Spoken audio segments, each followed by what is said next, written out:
Welcome back, everybody, to another 3BG podcast. Today we are talking stocks, cars, money, horse, and a whole lot of drugs. Also, lies, accusations, because Martin don't miss. Oh, I can talk about a miss that he did, but we're not going to go. There's quite a few, sir. Sir, Martin does not miss when he has a good soundtrack. See, you should put that disclaimer at the bottom of that when he has a soundtrack. Now listen, he doesn't miss when he has a good soundtrack. That is very correct. But he will shoot for the moon when the real target is supposed to be the barn doors.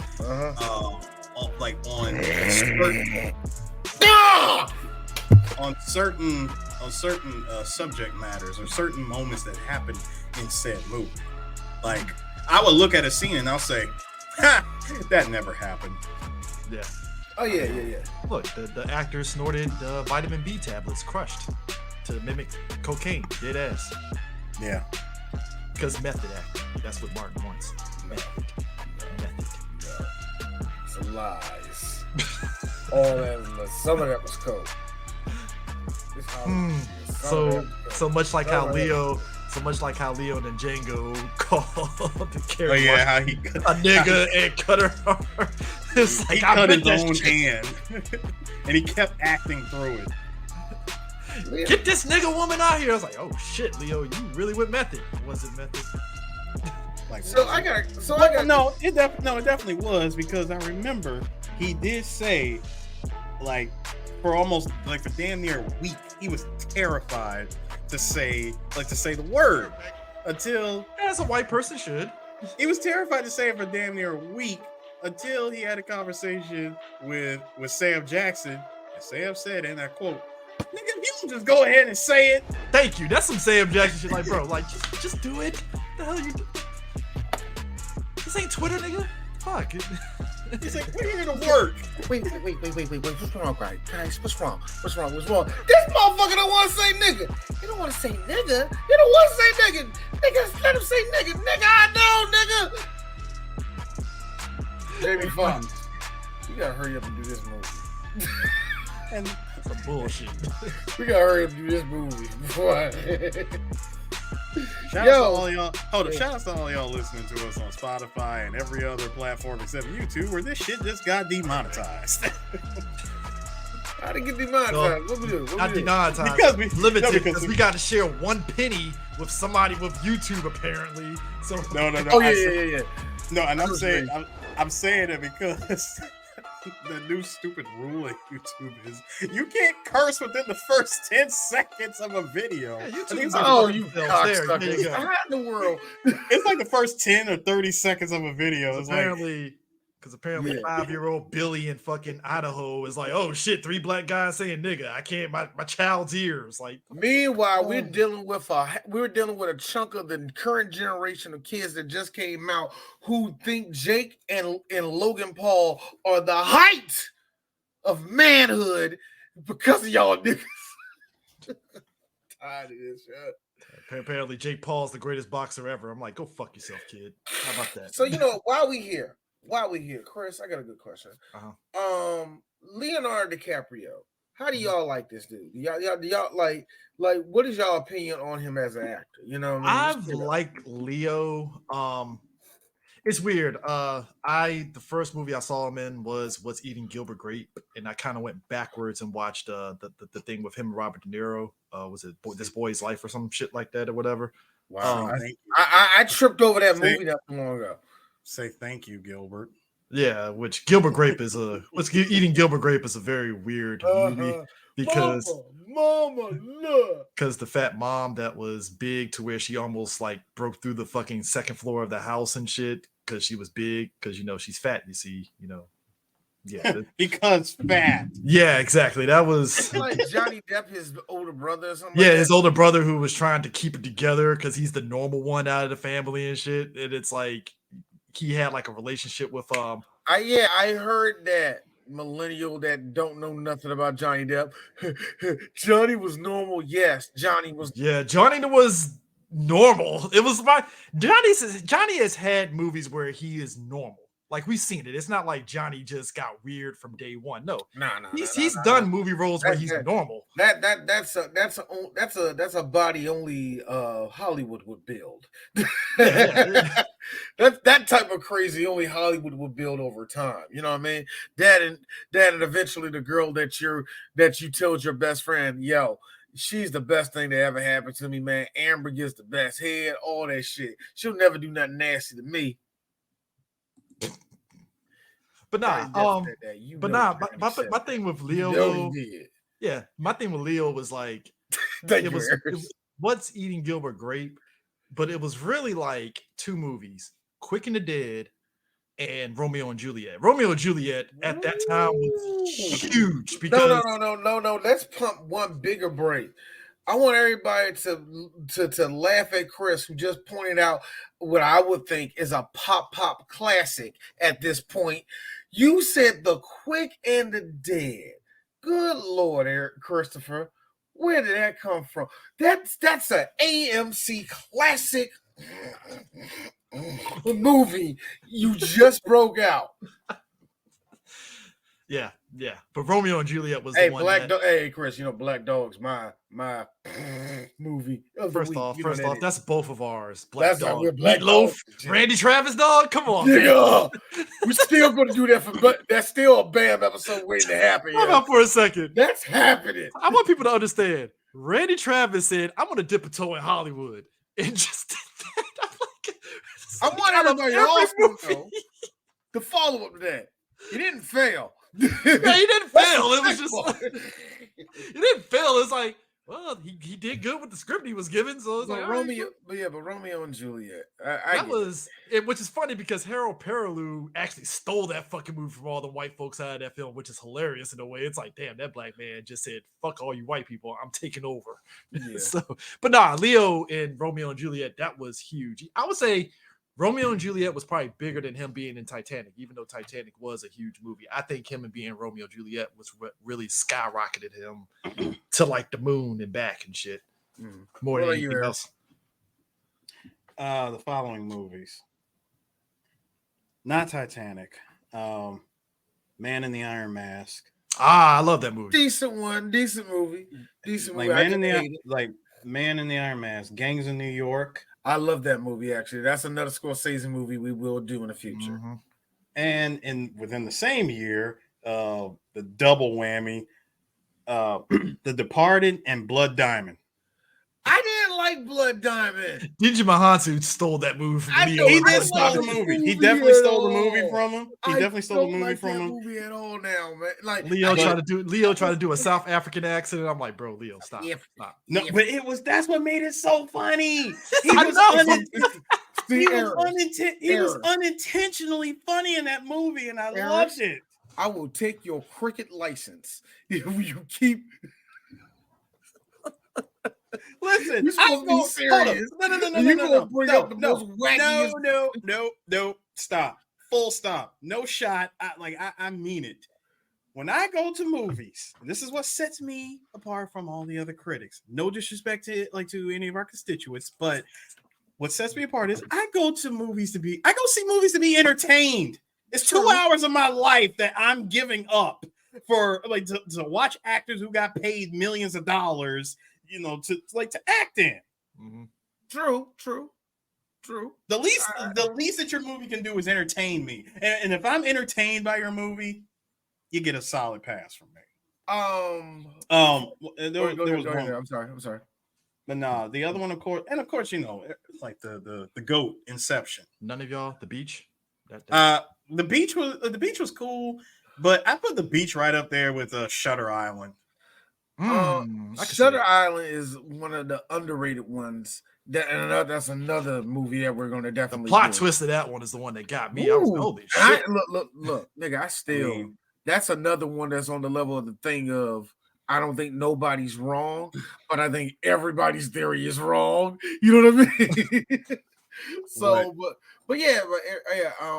For me, Catch Me If You Can was also a good one. He bounced off Tom Hanks very well in that movie, though. Something else I want to point out, and I don't think anybody really gives him credit for because it's him being a narrator. But hey, you're about to be up there in that echelon of people with that crisp narrator voice. His narration on Hubble. Yes. Like I went to the a science theater just to watch Hubble, and just hearing him in full uncompressed 7.1 digital THX surround sound. Unpopular sound. This is kind of unpopular opinion because this does tie into Wolf of Wall Street. Being that we're critics and we're now going into award season and stuff, we're getting slammed with a lot of screeners from Amazon MGM for your consideration movies and stuff now. I hate the way the Oscars are set up where actors who didn't win for a role they should have won, they get the makeup one for the following year. And I felt Leo getting it for The Revenant was bullshit. It was. Because Wolf of Wall Street was his stronger one more than The Revenant. Doesn't mean I hate The Revenant, but it was like, all right, sure. No, Chris. Let me put it to you this way, because I don't think Thank you, Lewis. It was, in my opinion, I think it was highly. I think the Revenant is overrated, but continue. And I'm good. Look, I'm about to just say that too. I think the Reverence is highly overrated because to me, that's on the same level of Johnny. If Johnny Depp won a fucking award off of God, not Sleepy Hollow, God, the one where he was the Stephen King book he did, where he was a writer and he went crazy up in the woods and he killed. I know what you're I know what you're talking about. Yeah. What the shot? No. No. That is a Stephen King movie or writer. It is. That's every Stephen King movie. Where was he at? D? Cabin, a hotel, Maine. Well, in that movie's in The Shining. Remember, that's still part of it, man. I'm saying in the case of The Shining, Colorado. Well, what year was that Johnny Depp movie? When did it come out? Now, the reason I'm saying that is because it was it came right after he did Pirates of the Caribbean, and he was nominated for Captain Jack Sparrow. He was actually nominated for that. Everybody felt that he got fucked over. And the very next year, he did like a couple of really good, decent movies. But that's like if he won an award for that movie, because he didn't win for that one. If you see the drop off in quality, you'd be like, yeah, exactly. So why the fuck are you getting something for The Reverend then? Because The Reverend to me was a come and go movie, man. I can't even tell you what it was raped by a bear. All right, that's why. Oh yeah, I forgot. The whole thing with the bear. Now, I want to ask y'all real quick. I'm sorry. Time out real quick. There's I'm sorry. That's some white people shit. Oh man, Leo was so crazy with that bear raping scene. I'm like, whoa, time out. Whoa. What was so great about that scene? Me, I was like, the hell is this? Yeah. No, Eric, no, Chris, no. When we heard it, we all said the same thing. Man, what the fuck is you talking about? What the fuck was that? I'm sorry, man. I wasn't thinking about it. It really was. I'm sorry. Continue. Sorry. So my question to y'all is, what has been your favorite Leo movie since this movie? Since this movie, I'm gonna go ahead and keep it real. It's been a real toss up between Once Upon a Time in Hollywood and Don't Look Up. I didn't see. I can only say I didn't answer my question. I asked y'all the question. Sorry. Yeah, go ahead. My question, and this is actually going to kind of answer this question. And so, I think Leonardo DiCaprio is a really good actor. Here's the funny thing. I never considered him a good actor all the way up until about 2007. Not that I didn't think he was a good actor. I just didn't care for him. I didn't fucking care for him. You know what made me change that? I was in jury duty and I sat and watched Titanic. All right, Leo. I think you have my respect. Like the older one, that I don't know why. I don't like the movie. Trust me, I don't like the movie. Every man in America. I clown the movie. I clown the movie a lot. Every man in America deserves reparations for sitting there and watching that whole movie. I ain't had no girlfriend to like that shit, yeah. My mom dragged me. me. Bitches, nigga. My mom dragged me and my dad to see that movie. And me being the kid was just happy to go to a theater until like 30 minutes in Titanic. And I was like, what is this? This ain't fun. Man, no.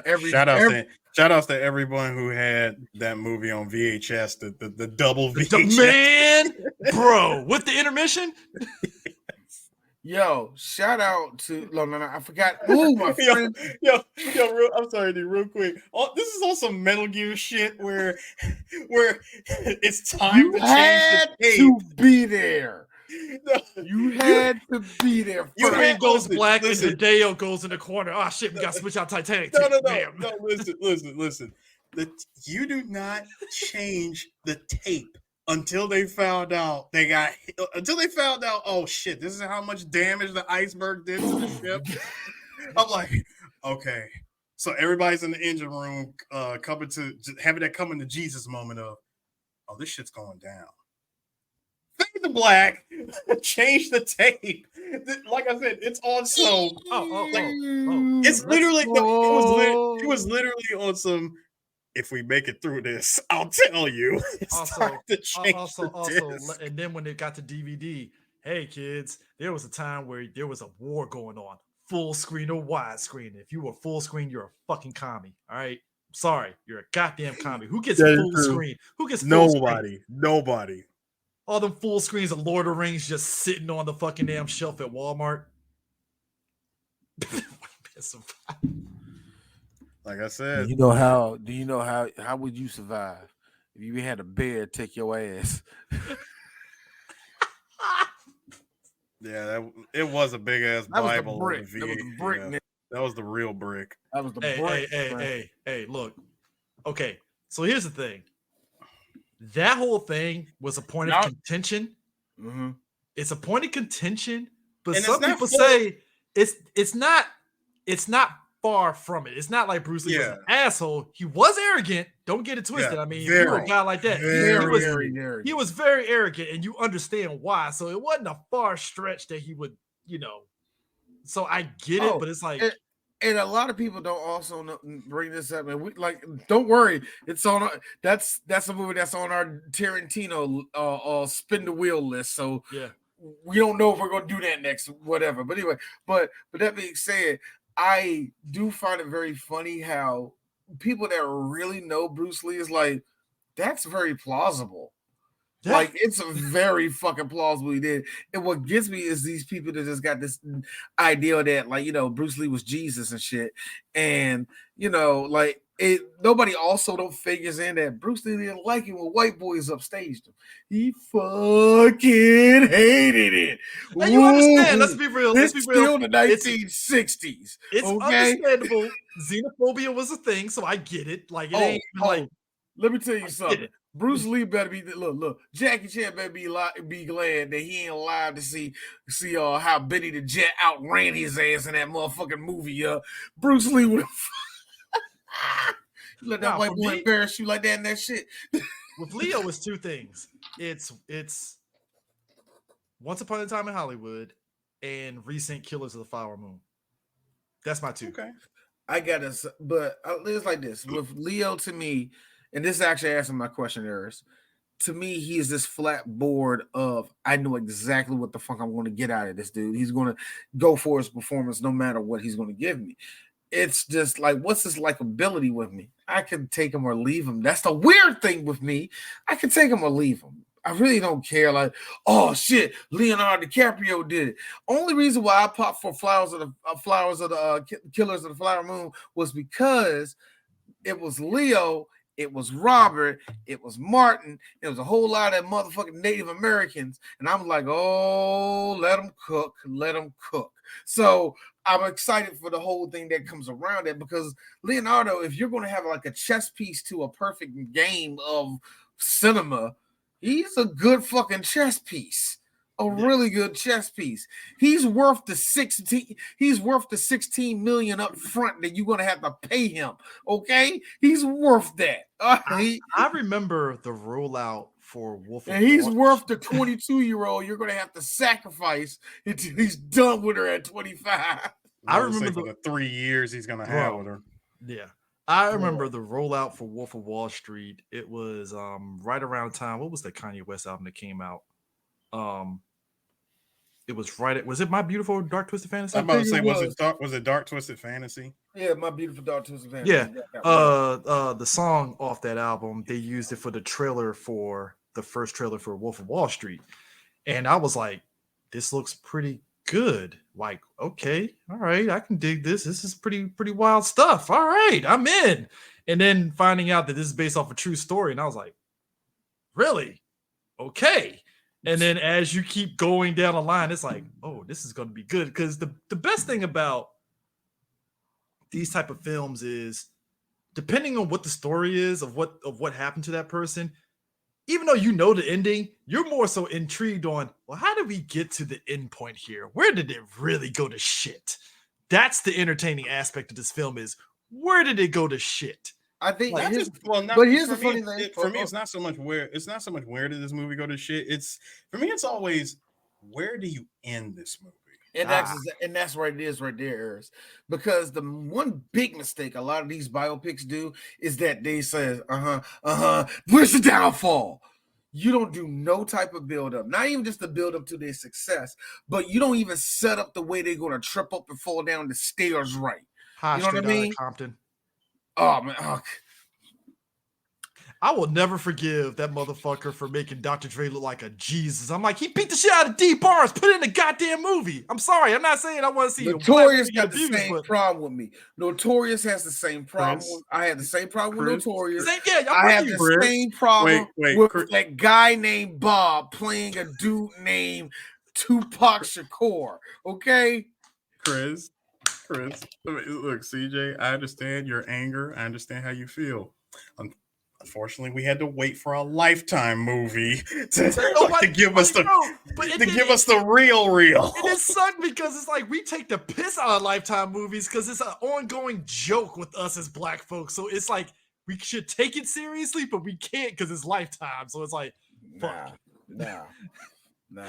That's the only thing I hate about Straight Outta Compton. It's like, all right, you got Eazy-E, right? You know, AIDS and all that stuff. You know, fine, whatever, right? And you know. Probably Ice Cube is the only one that made sense. He came out clean because I was like, well, it's Cube. He didn't really do anything stupid or whatever. Also, Ice Cube has a sneaky relationship with white people, even though he's like, fuck Whitey, yeah, fuck Whitey. I want to date Mr. Horowitz, my lawyer. I mean, Dre a patriot. He got a track record. Listen, sir. When you walked into the guy who promised to get you the money for America's Most Wanted, and you bullshit, but you got all these platinum plaques and shit on the wall. When he walks in with the black gloves, the Louisville Slugger, and goes to work on that office, sir, I will say this. I thought it was bullshit until Cube look a little bit too good. No, they made that scene look a little bit too good. And you're right, but like I thought it was bullshit because you know movies. Again, when we talk Wolf of Wall Street, there's a lot of stuff they obviously bullshitted, right? So I thought when that 100%. happened, when Cube did that Straight Outta Compton, I was like, that's bullshit. Cube didn't do that, and Cube was like, yeah, I did do that shit. They're like, that's a very real thing that happened. I was like, oh. Okay, then I feel stupid for trying to debunk that shit. Like, okay, no. Here's the thing, Chris. CJ, you know the real. Come on, you're a rapper. It's 1991. You know you're getting fucked over in some kind of way. Welcome to the music industry, sir. Because you're black and you're white. I mean, I don't believe him. Hip hop started in the park. I don't believe him having. It didn't end with a paycheck. I don't believe him having an Apple computer writing Friday. I think he had a typewriter, but you know that's probably the only thing that I'm feeling some way about. Look, we're not going to do that. We're not going to do that. Hey, Chris, I agree with you, but D, the little kid in Suitland that saw him as a big brother figure. Chill, shit. There's like a tiny 25% of me like, fuck Chris up. That's Ice Cube, D. Chill up. No, you ain't gonna talk about O'Shea like that. I bullshit you that. No. See, that's young D defending O'Shea from back in the day. You know what? You would not throw that same defense for O'Shea today. Yo, I got a question. Now, D's just going to say this. I'm not going to point out what rapper, but I want everybody to hear what Chris Harris just said. The inside you is defending that person. I need all you grown-ass black people to stop this. Let the ghost of 1994 Tupac rest. Think that motherfucker Let Superman. 1996 Biggie. Can we let the ghost go? 94 Tupac and 96 Biggie is that generation's Nipsey. All right, come on. Just come 95 Pac. No, what year was it? What year Pac left us? 96. 96. 96. It's 90. Listen, it's 96 Pac, 97 Biggie. Yeah. Either which way, that's that generation's fucking. Remember, they died like 95 Pac is remember the they prime Pac. Okay, cool. Remember they died like literally 7 months apart from each other. Exactly. Yeah. Either which way, that's the generation's Nipsey Hussle, because everybody idolizes Nipsey and shit so much. Actually, and I'm not knocking it, but Look, here's the thing. J. Cole said it recently in a song. If you didn't rock with him then, please don't play his songs after he passes away like that. Don't do that. That's disrespectful in a way. So I'm like, thank you. Like, if you never fuck with me then, why you fucking with me now that I'm gone, nigga? Fuck you. It's like this. I understand it. That's sweet. But really think about yourself. Yeah. So, but nah, wait. But nah, this movie was like, I enjoyed it from beginning to end. Just, it encompassed everything about the 80s in a very good way. Just the culture. And I mean, look, all three of us, we watched TV. We watched TV, Lifestyles of the Rich and Famous and stuff, that TV show, like that, it captured that sort of inroads of rich because the people. 80s because the 80s wait. There was a jolt of money in the country in the 80s, right? Well, wait a second. See, God, I love the way Martin does his pacing in his movies without showing the actual timeline, without throwing the freaking date up like in the audience faces like we see in Marvel movies. But anyway, every movie or every movie for that 1958 matter.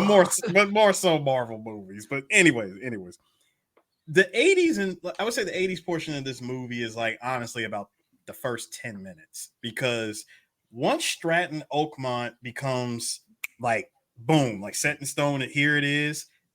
We're at 1989. Yeah, it's at 89. After that, like the moment he opened up Stratton Oakmont, we're in the 90s. But you gotta remember too, even in the early 90s, it still had the 80s vibe to it. So that's why. And in the one scene that got me, and it was like when they started playing Insane in the Member, and I was like, nigga, that's 1991 at the earliest I will give you. But even then, that's pushing it. How was it? Oh, it is the 90s. Okay. Yeah. I think the one that was a lot of this movie takes place in the early 90s, and people, and you know what, Eris? That's the thing that people don't, that a lot of people don't understand. And like the 80s weren't over yet. And it blended it in so perfectly, huh? Oh my God! Yeah. To be honest with you, throughout this whole 2.5 hour long movie, we watched damn near an entire decade. I mean, think about it. Within 2 hours, because it starts around in the decade, yeah. Because it starts in 87 and all the way up until 1998. Well, 2000. Well, yeah, I was about 2000. Yeah, 2000 when he gets released and he's at that seminar. Isn't it ironic he gets out of jail right at the .com bust? Yeah, that's kind of crazy. Yeah, he only served 22 months because he's a fucking snitch. Okay, Jesus. No. No, technically, he didn't kill nobody, guys. And he just ruined people's lives. Okay? No, first of all, he's not.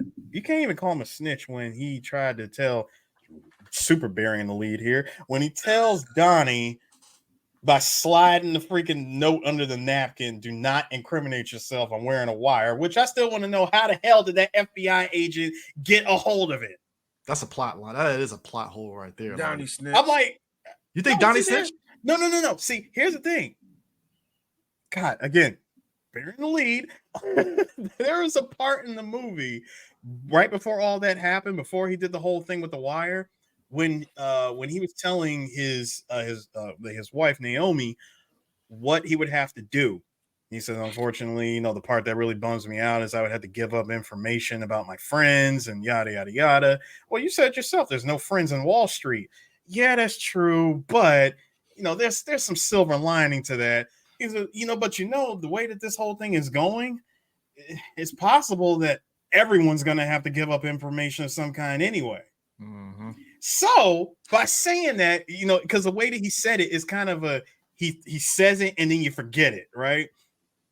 When you think about how Leo said it, and then like after Donnie sees the note and quietly, internally he is freaking the hell out, like, shit, they definitely got the Jordan. No wonder he came back to the office, that sort of shit. Like, nigga, what are you doing here? I mean, I think why are you back here? I think the thing that go ahead. No, it's like he just have that look like, nigga, why are you back here now? I don't know. I will never understand how white people know how to. What we do first people to snitch, but they don't know how to hide shit. See, I don't think, and that's the thing. I don't even think he snitched. To be honest, I think he did. I don't think he did. The reason why I don't think he did is because, sure, he might have told Donnie to not incriminate himself, even though Donnie did get caught up in his day in court as well. Pretty much everybody that was under Stratton Oakmont had to deal with, had to deal with some kind of legal shit, right? So in his case, I think what ended up happening was the hammer just came down, period. Mm. And it goes back to what I had said of what Leo said in the movie, which was eventually everybody's going to have to give up something. I mean, which means they could have went to not just Donnie, they could have went to the little shit Rugrat who pretty much got caught in the first place. They could have also, and they could have went to your boy Chester Maine. They could have went to any of the other top guys who's been with Jordan since the beginning. And you got to remember, there was 6 of them. Hey, not counting none of his rat holes, which, by the way, shout out to John Bernthal playing probably the best rat hole ever. He was playing fucking Shane with extra steps. He was not Shane. He was playing Jewish Stain, man. Jewish Shane, man. That's what he was. Jewish Shane. He was Long Island Shane. When he sits there and says, hey, he was like, hey, Ma, what we having for dinner? What's the chicken? He was like, chicken, huh? Like, we got any chicken, Ma? Ma! Nah, the one that got me. Hey, tell your sister to call me. I think my sister don't want to have nothing to do with you. My man said, he said, tell your sister I was asking about her, man. That is some dirtbag scummy shit right there. That is peak scummy shit. I'm like, sir, yeah, you're selling these guys weed, so yeah, you see. He was doing, my man said, listen, tell your sister to come by. Let her watch a real man.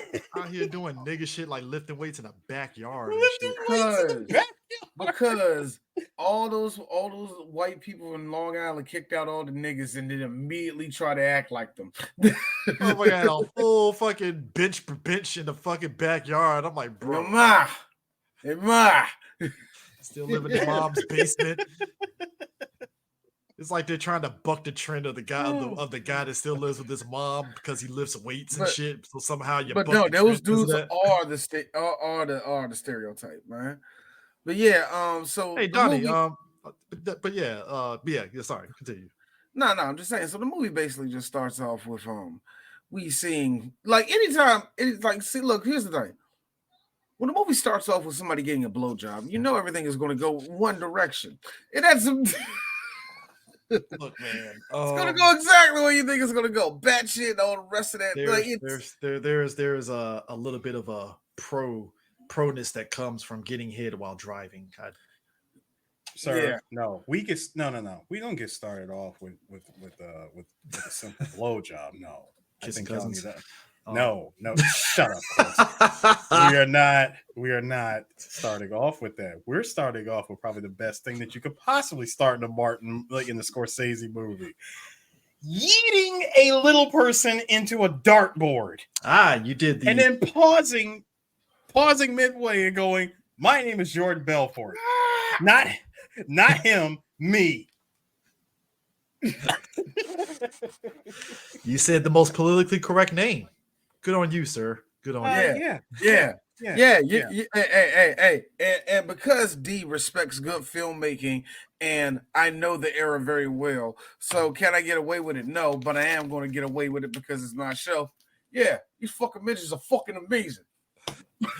Here's my thing. Missed opportunity. You could have paid Warwick Davis to be the guy. That would have bumped up the movie a little bit more. Chris, I'm actually mad that you keep saying Warwick Davis, which means that's the only little person you know.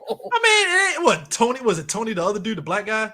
Tony the other dude. Tony the other dude. Sorry. Tony I forgot his last name. Duncan. I forgot his other name. dude, Duncan. I like Lord Jesus.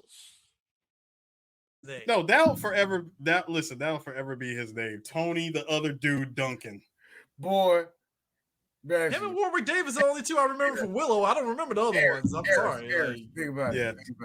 Eris, we sitting that motherfucking blur car. That tall motherfucker! Me. I know that ain't who I think it is. And me, run, wastebasket, run. The jig is up. No, Eric, no, Chris. We have the clip now. No. That's not what's going to happen. You know as well as I know what's going to happen. You are going to turn into an NFL kicker. It is going to be one of the most amazing things. And at the same time, you will kill fucking Tony Duncan. Tony Cox. Who said Tony Duncan? Who said Tony Duncan? Harris said Tony Duncan. Hey, is Tony Duncan the porn star with the law? Wow, I didn't even think of that. He just looks like seriously though. He does look like he looks like a Duncan. This is kind of tied to the Scorsese. Tony Duncan is a Native American dancer for Tony Duncan Productions. Oh, what they gotta do with Scorsese though? Killer of the Flower Moon, Native Americans. Yep. Hey, Chris. What does that have to do with Scorsese? He did a movie about Native Americans. No, Chris. If that's the case, Chris, do you know the tribe he was talking about? You know what the tribe that person was in? Chris, he's in a different tribe. No, you're right. Chill. Get on, bro. He's an Apache, which is a different tribe than the one in Killers of the Flower Moon. Yeah. Come on, man. Those people are the First Nation. You know how they roll? They roll just like niggas in cheaper cars. You had like Chill. Get on, bro. Yeah, like I sat there and said Lightfoot or something like that. See, that would be fucked up. And Lightfoot's a different Native American from a different tribe altogether. Man, if you said I said little lightning rod or some shit like Hey, or the patron saint of Native Americans, Val Kilmer from Thunderbolt. So Val Kilmer. You should say Val Kilmer. You don't even say it Indian name anyway. But but the flash freeze of the midget like that, I was like, that is perfect. That is perfect. Jordan Belfleur is what happens when you get a kid who is actually educated in numbers that can actually talk like the fucking New Yorker that he fucking is. And there you go. The best part becomes a monster. I think the best line out of this movie is when the FBI agent is talking to Jordan on the boat. He's like, normally I, deal with a lot of, Wall Street snobos and stuff. They got parents who were fucking dickheads and blah, blah, blah. But you built yourself up from the ground up, little man, and stuff. And I was like, that is kind of interesting. Like, he built himself up self-made compared to some of the other ones who had like family that already were rich and they just got thrown into the mix on that. Well, that happens a lot, man. You just have people that come from the dirt, man. Some of the motherfuckers are just they've been there. They're like, here's the thing. It wasn't like Jordan was like a poor motherfucker, though. No, middle class and everything. Yeah, he was middle class, but still, his pathway. Sorry, I was going to say, according to him, he has been a rich man and a poor man, and he chooses rich every day. Who wouldn't? Like, nobody wants to be fucking poor. Come on. Yeah, now. I think, but still, He said he's been poor, so obviously he's been through some What's kind his of definition? struggle. What's his definition of poor? First off, I because don't probably know. probably is, because here's the thing. It's probably working man poor. You know what I mean? Working man poor in the 70s. All right. Yeah. Okay. Yeah. No, I thought you meant now when he got out of jail, because I know he had. No, that was back He had when money coming out. You know he did, man. No, you know how white people are now. No. I'm talking No, about the that 70s? line of Yeah. him. The line of him saying "rich man," poor man. That was the freaking Steve Madden IPO part. Yeah. That was that inspirational speech. I know. He's done at least 3 or 4 inspirational speeches in this movie. Steve Madden is the most peak 90s shit ever, because I remember every chick. It wasn't just white women, black women too. Date Steve Madden. That was the jam. Until it wasn't. That was a phase. Man, but Steve Madden owned a portion of the MTV crowd. Let's put it that way. Shitty fucking shoes. Sorry. Doc Martin, like, don't worry, lesbians are going to keep me in business and I'll have less you. Yeah, he's still putting out shoes, isn't he? Yeah, I think he does. I don't give a fuck. No black girl wearing them, so I don't give a fuck. Steve If Madden- a girl does Steve wear Madden, Steve Madden Madden seems like you can get them at Target, man. That's what I'm saying. Cole, Steve sir, Madden- not Target. like, Cole. Steve Madden is putting out fat girl shoes. Okay. Wow, They always dude. put out Wow. fat girl shoes. They're fat girl shoes. Damn. No, Chris. No, I they just really said- are. Hey, Chris. That the Mary Lou he showed off in that movie, that is a peak.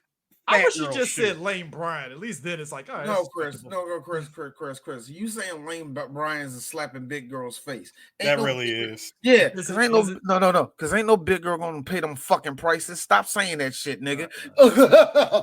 Hey, look, hey, Yo, I'm man, out Lane on Bryant that. can ride a dick. No, man, it's already bad enough that Ashley Stewart charges more too, but at least that shit's good. Lane Bryant is like, come on in here if you want to look a little bit better with your Target money.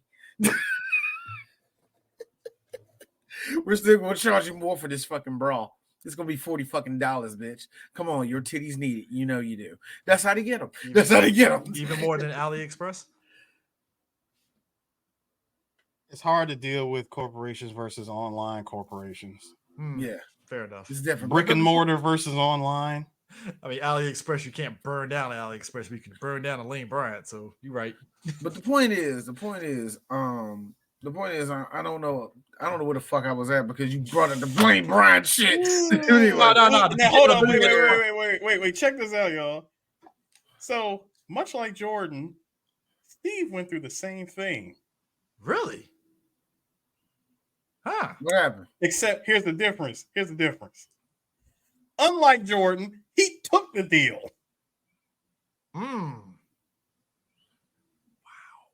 Unlike Jordan, he took the deal. He was forced to resign as the CEO. As an executive following a conviction for financial crimes. Oh, Steve Madden? Steve He Madden. better. I mean, look. Burying the lead again. The motherfucker sold off stock under that group, and it really, that's what, like, yo, he knew what the fucking deal was. I mean, let's be real. When he found out what the hell was happening, he's like, sell that stock. Sell it. We're done. As a matter of fact, because of what was going on, and because I think Steve was in on it, the Long Island's pump and dump. He was friends with what's his face? He was friends with Donnie. Yeah, so that's kind of like that's inside trading, ain't it? In a way.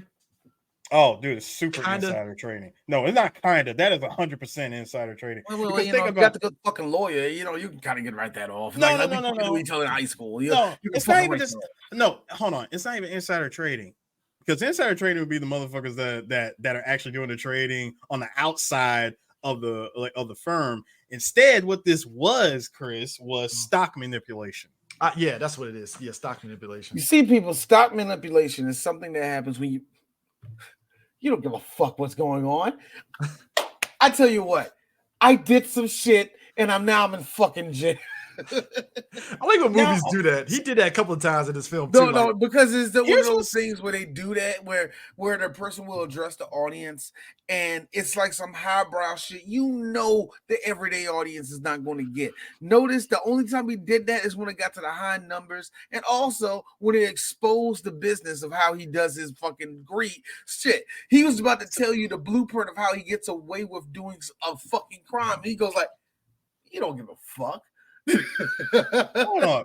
Check You this just out. care about the results. Now check this out. Check this out. So much like Jordan, oh my god, this is like super timed with everything because what was happening to Jordan was happening to Steve at the exact same time.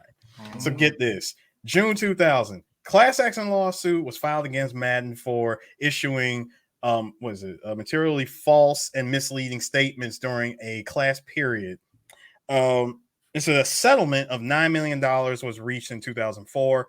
In 2001, the SEC filed charges against Madden in federal court in New York State, alleging SEC violations. Because the violations were not criminal in nature, the SEC was seeking to recover $1.6 million in a combination of illegally avoided losses, interest, and a civil penalty. Shiggity. God. In 2002, Madden was convicted of stock manipulation, money laundering, and securities fraud. He was sentenced to 41 months in prison and was made to resign as CEO of Steve Madden and also from the board of directors. Shortly after resigning as CEO, Madden set himself up as a creative consultant with Steve Madden Limited as a position for which he drew $700,000 annually, even while he was in prison. That sounds illegal, right? Yeah. So he served time in the federal prison camp, Edgeland, and at freaking Edgeland Air Force Base, and later at Coleman, Eglin, and later the Coleman Federal Correctional Complex near Ocala, Florida.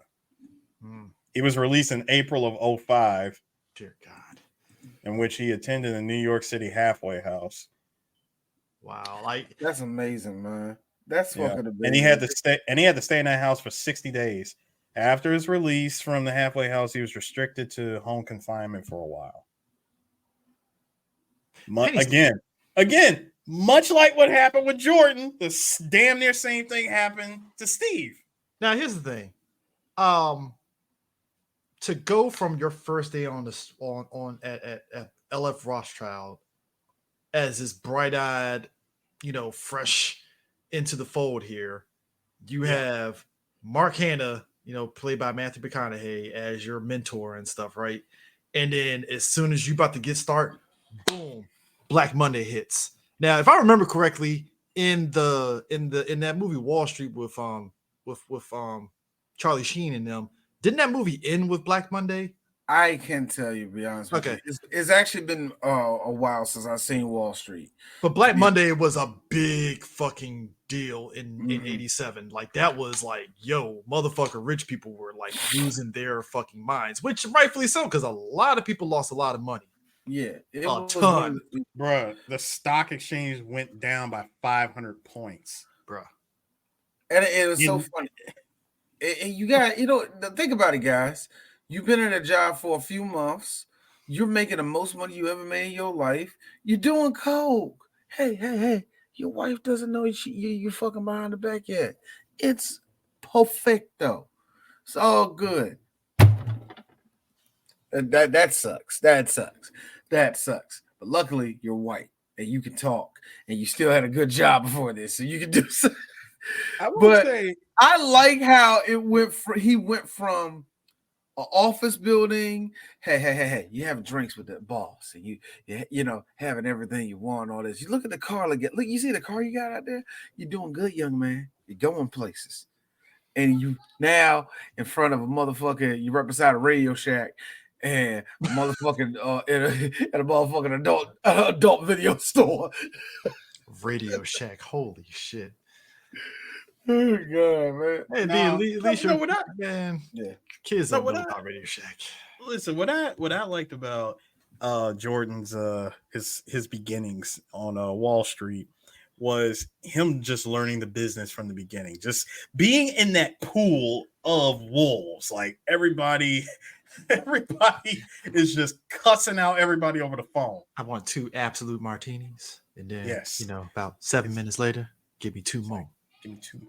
And then afterwards, every 5 minutes, we want 2 more absolute martinis. And Let's the keep thing that going till one of us Like, pass out. Then Like No. I agree, man. No. All I was with and everybody. He was like everybody was like. I'm sorry. Go ahead. No, I was with Jordan. No, I'm actually good with water. Water's good. Hold up. Here's me. The first day on Wall Street. Give him time. Give him time. Just give him time. Nah, this shit. I would have been like Leo, where I'm like, okay, this is happening, huh? I'm like, all right. Let me tell you something, Matthew. You like most Texas dudes like you got the tongue of a nigga. But I'm gonna tell you this right now. That's some corny white people shit that all of y'all motherfuckers can come up with, man. All right. I dread the day to see the corny white people shit that motherfucking Dusty Rhodes actually did. He probably did a couple of them. But the point is, They almost got him kicked out the hood too. what you doing, Dustin? Look, man, look. I can't help it. I'm pink, baby. Man, I like this white boy, man. Sir. That conversation is some shit that I live to sit in. If I could be in the middle of a conversation like that, of like, I gotta say, Mr. Hanna, I mean, it's one, it's been an honor to work with you. The clients, they're really great. Just cut them right off. Fuck the clients. Listen, the name of the game is moving the client's money into your pocket. Take it out of their pocket and put it into your pocket. All right, Chris, don't say where I fucking work at. But I was taught that. Because you have said it several times where I work at. I said the wrong place. So. No. Chris, stop. Because you're about to trip up and say it. So. D works for Porsche.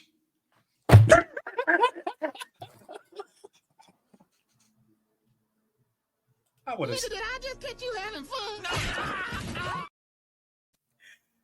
I would have said Lotus, but Hey, Eris. Let me tell you something. Get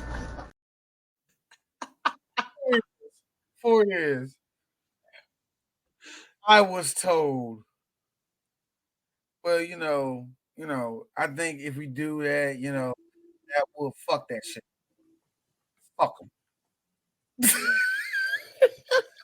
I mean, D feels like he'd be like Mr. Incredible in Incredibles, where he's telling the old lady, "I'm not going to tell you to do this, but yeah, you can go over here." And Nah. Hey, Chris, that burned up day 2. All right. Look. Hey, look. Actually, what we did the other day, nigga. Cut the cameras. Dead ass. Anyway, look, I've had you're moments. A salesman. That's the truth. When you're a salesman, and I hate to say it, fuck us. Fuck the customer. Look. You want to know my moment? My moment. Liquor store in college. They really wanted us to push that bullshit cigarette vodka from, I forgot, Ivanovich. Cigarette vodka. I'm sitting back like, first off, this shit's already smelling nasty. You selling menthol fucking vodka. Why? But we got to push it. It's good, guys. Even though it's not good. I need the justification.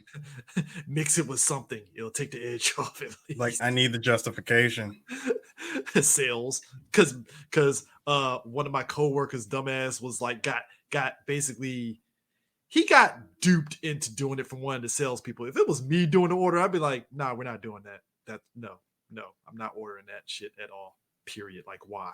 Like, I think the best, probably the worst thing I contributed to was jumping on the Four Local bandwagon. That was that was but still, it's this idea that gross. But this is idea that people like.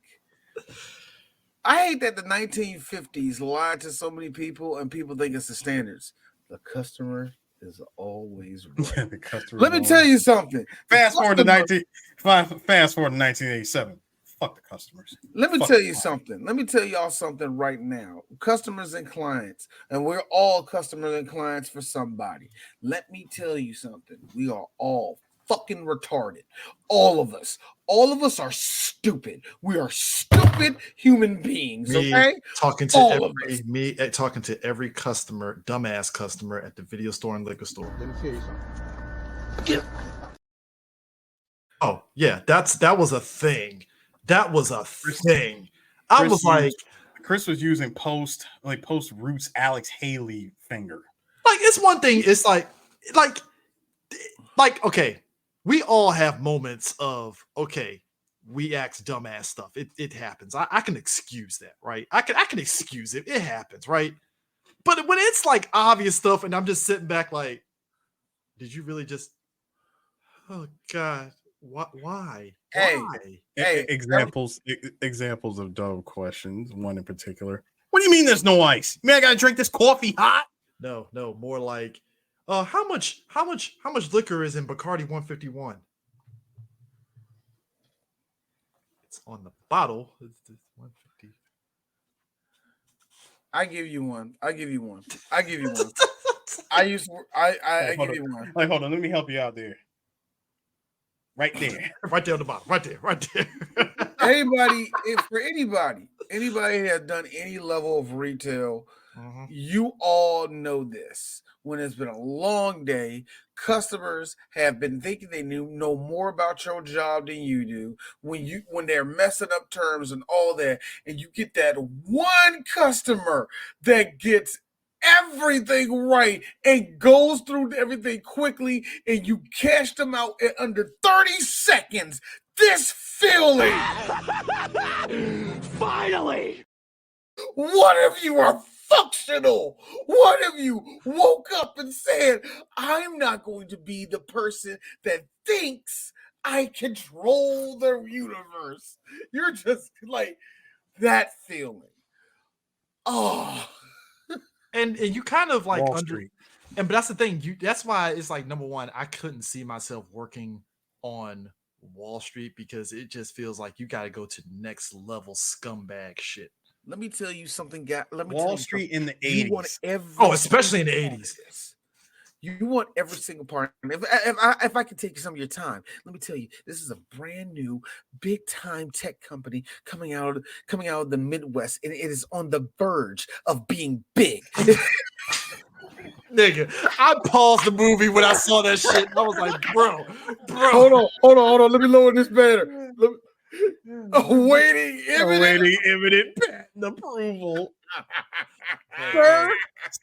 Sir. There are things. When you call their number, the secretary answers, and it's their mother, and she's a sweet lady. Can I be real? Early 3BG, that's how I was pumping us up. That's we're Aaron Tide Inc. Early 3BG. I'm like, oh man, we're 3BG, we're balling out of control. Look. I ain't trying to say that we ain't balling or we ain't doing nothing right now, but look, we ain't too far. No, look. If that's I think the upgrade would be like a light on the outside. Be a fucking solar light on the outside. No, Chris, we're balling. We got a ring doorbell on the front right there. We balling that. I'll be going to San Diego. 3BG, man. We're doing big things. Wow, we got a shack. Y'all niggas gonna steal from us. There ain't nothing in there, nigga. Y'all know nothing. Shut up. Got a shack in the backyard. Dog, when he said that shit, like cutting edge stuff, and it cut to that, I was dead. Bro, first of all, hold on. When he was told that mess in the very beginning of what Aerotide is, he was like, you know what, to be honest with you, I really don't even know what they actually sell. We just sell, we put it in the ad and it's on our penny stocks. They might actually have that stuff. They might not. Nobody really knows. And I was with him. It's freaking radar equipment that supposedly that the government's gonna buy. I was just from like two Jordan, dudes out of their garage. But what you like, Jordan? I gotta tell you, is any of this legal? No. The line was the line here was like the line was. I just gotta ask: is any of this stuff regulated? I mean, seriously. I mean, what are you guys really doing here? Sorry, that is the best line from that new Jackass movie. Is this whole thing safe? Do you want to know one of the things I hated about COVID is that I really found out for the first time in my life really how the stock market works. Oh, it doesn't. They can easily pull the plug, go up and down when they want to, bro. They are playing the weirdest game. Two things. Of a board game that I'm not invited in. The GameStop stock situation exposed that shit. And even before that, if you were in the know during Occupy Wall Street, that shit exposed. Wait, hold on. Also during COVID lockdown, and God, and I am guilty of this. I may or may not have been a part of the whole crypto thing that was happening. This nigga got Dogecoin. Get him. Nah, here's this nigga up here. Hey guys, you should buy Shiba Coin. Shiba Coin is so great. Look, Eris is hiding his monkey. Yeah, Dogecoin. Yeah. As somebody that dabbled a little bit in the crypto for a minute, for a hot second, it out. I know you were smart to pull it out. But what was pause? But nah. Like every episode, Eris was always bringing up, "Hey man, that Shiba Coin, crazy, right? Crazy." Every time he brought up Shiba Coin, that was Eris right there. Go get that Shiba Coin. Oh God. Oh, and I wasn't even mad at it because it's like I respect it because look, I got sucked into crypto coins for a hot second, and then I was like, yeah, I'm done with this shit. I'm out. No, but hold on. But at the same time, I was the one that told y'all, like, ooh, y'all do know that this GameStop thing, just watch it. Like, just watch what's happening, and make sure you close out that sale. Like, don't try to sit on it for like 2-3 days. I got a feeling this was like a straight up pump and dump. Surprise, pump and dump. Best stock thing I ever did was literally buy Sony stock when they fucked up with them emails when the stocks was like stupid low. I bought so much Sony stock, and then all of a sudden when they made that deal with Marvel to get Spider-Man, that stock shot up, and I was like, oh. I mean, with the game. And the only thing, and much like what Jordan said, the only thing that you're going to be mad about is, why didn't I buy more? Yeah, that's about it. It was AMC was the same way because you remember AMC stock was going through it during COVID and people were buying when it was low.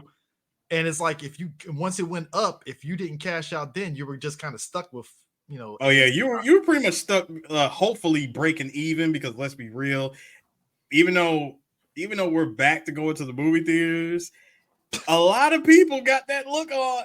They all got that look on their face, like, yeah. Hey yo, what the fuck? Thank you. Basically. Like everybody pretty much had that look, like, nah. Like, so we gonna go back to movie theaters? Nah, no. I got streaming over here. I got streaming. I'm good. I'm riding the high seas of I piracy. actually meant to say that was the market. That was the market every 5 seconds because the market was switching up so much. Dude, the penny stock shit, though, that's a real thing. It's fucked up because it's a movie I always bring up every once in a while, Boiler Room. Boiler Room tackled this whole thing with penny stocks and stuff where basically you're lying to the customer saying, like Jordan was doing with Aerotime, like, oh, they're on the cutting edge and stuff. Now, don't get it twisted. Is the military looking at lower end people for stuff? Sure, but not somebody like Aerotime. Like, possibly, but you're not going to know who. Yeah, you ain't going to know who until it happens. So it's like it was a lot of people lying about this penny stock in order to pad their pockets, but it's like you're scamming all these like basically working class folks and middle class folks because rich people weren't going for them fucking penny stocks. Hell no. No, they weren't. Because they knew them shits were losers. So why would a rich person put money into Aeroton? Fuck no. Also, Because they got talked into it. well, They were sold a fucking AIDS. They were sold an AIDS needle and said, "I got it when it was hot, nigga." That's what they did. Hey, Jordan reaped the benefits of it, man. $10,000, $5,000 in retaining. That nigga said 50% commission. Yeah, it was 50%. Now hold on, 50%. Listen, 50% commission on a penny stock on some spot out of Long Island versus 1% out of Wall Street. Which, because Wall Street are greedy assholes, but this was like egregious 50%. Because I mean, think about it. It makes sense because you're not making much money off them penny stocks, at least how those guys were doing it. So 50% was like, what are the odds of me getting 50% of what, $50? Ooh, See, and that was just the thing. Jordan being as smart as he is with money, he asked the real question. So if I was to pitch a penny stock for, let's say, I don't know, like for 10,000 shares, that means I'm walking away with $5,000. And as the dude who interviewed him said, Spike Jones, he said, "Listen, you introduce a penny stock for 10,000 shares, I will personally give you a blowjob, and I really hope it happens." Only Spike Jones could actually deliver that line, and it works because nobody else can. Because again, no one has ever met Jordan before, and I like how everybody was like minding their business originally. But then they heard Jordan's sales pitch, which I'm willing to bet any amount of money, because this is what blew away, his old mentor, Mark Hanna. It blew him away when he finally met him, because, dude, you pitched did you pitch a stock at your interview? Mm-hmm. Like, yeah, I fucking love that shit. Go get her. He's like, hey, lunch on me. Bro, and he knew what to do in between time. You gotta jerk off at least 2 times a day. Those rookie numbers, you gotta pump them numbers up. Gotta pump up in this racket, sir.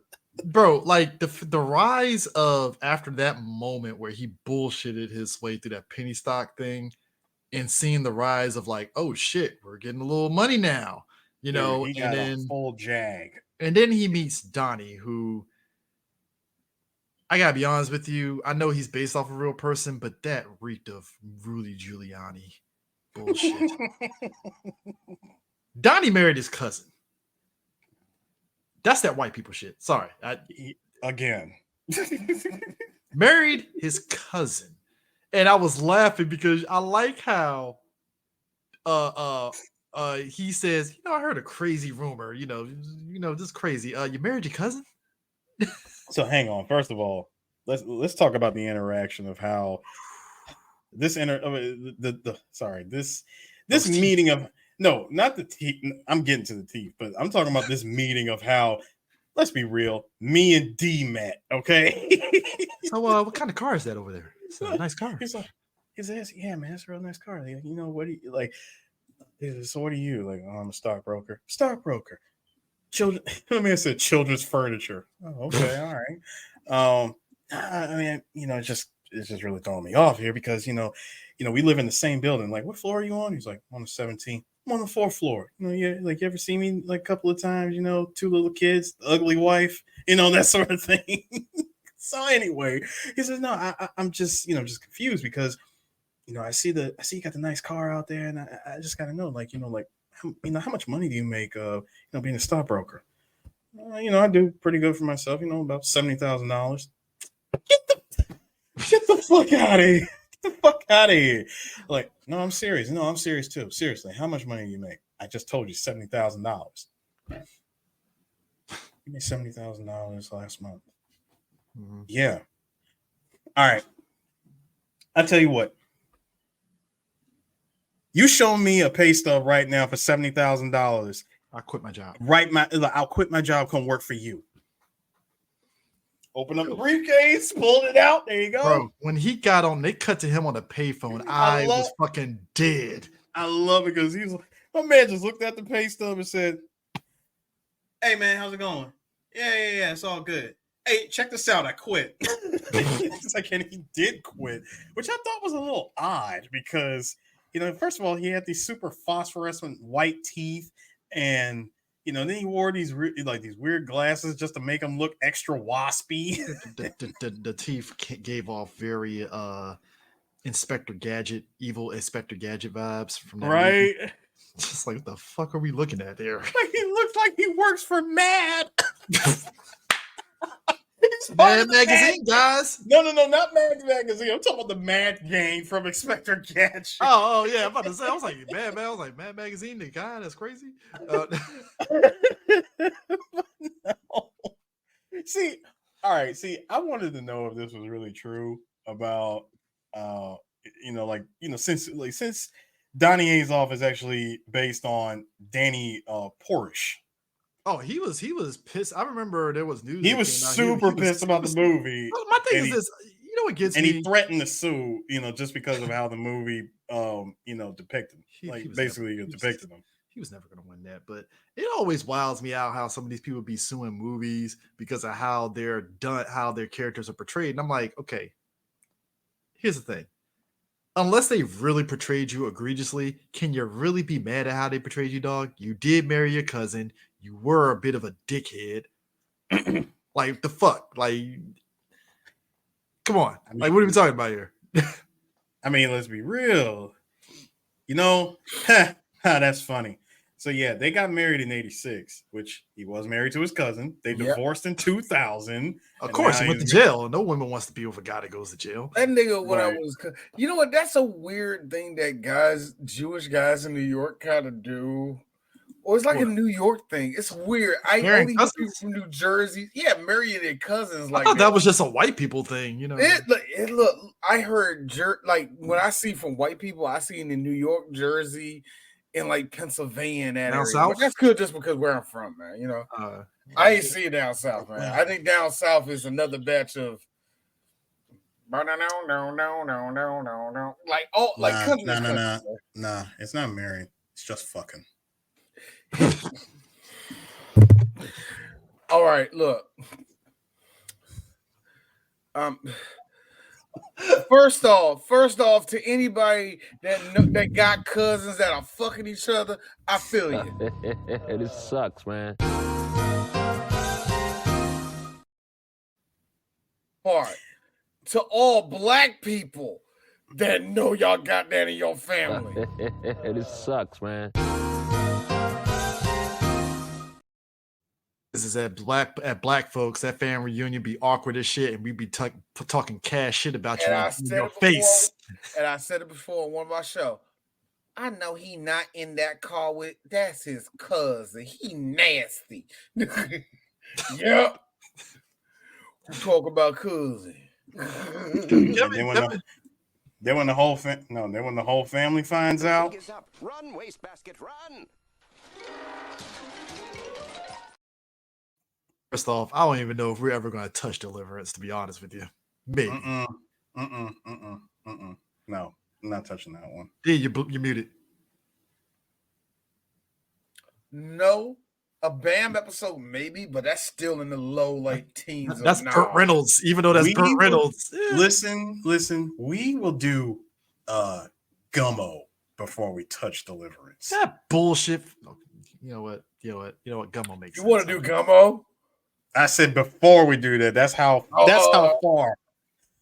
That's how much we're not gonna do it because I don't even want to do Gummo. The only Burt Reynolds movie I planned on doing was Malone, because Malone is every cowboy western plot you have ever seen. Bro, just the rise of Jordan Belfort and that company and his dirtbag friends is just. Well, no, wait. I was going somewhere with this. So, dude, when he quit and they started hanging out, and yeah, your boy was like, he even looked extra waspy. I mean, come on, my man had the freaking cardigan tied around and all that shit. The only thing missing was an ascot, but when he said he said, "Listen, I heard all these rumors. They're all kind of just real stupid shit. Like what? Like what stupid shit about me? It's about, no, go ahead, tell me. Something about your cousin. Like, yeah, like the marrying cousin thing.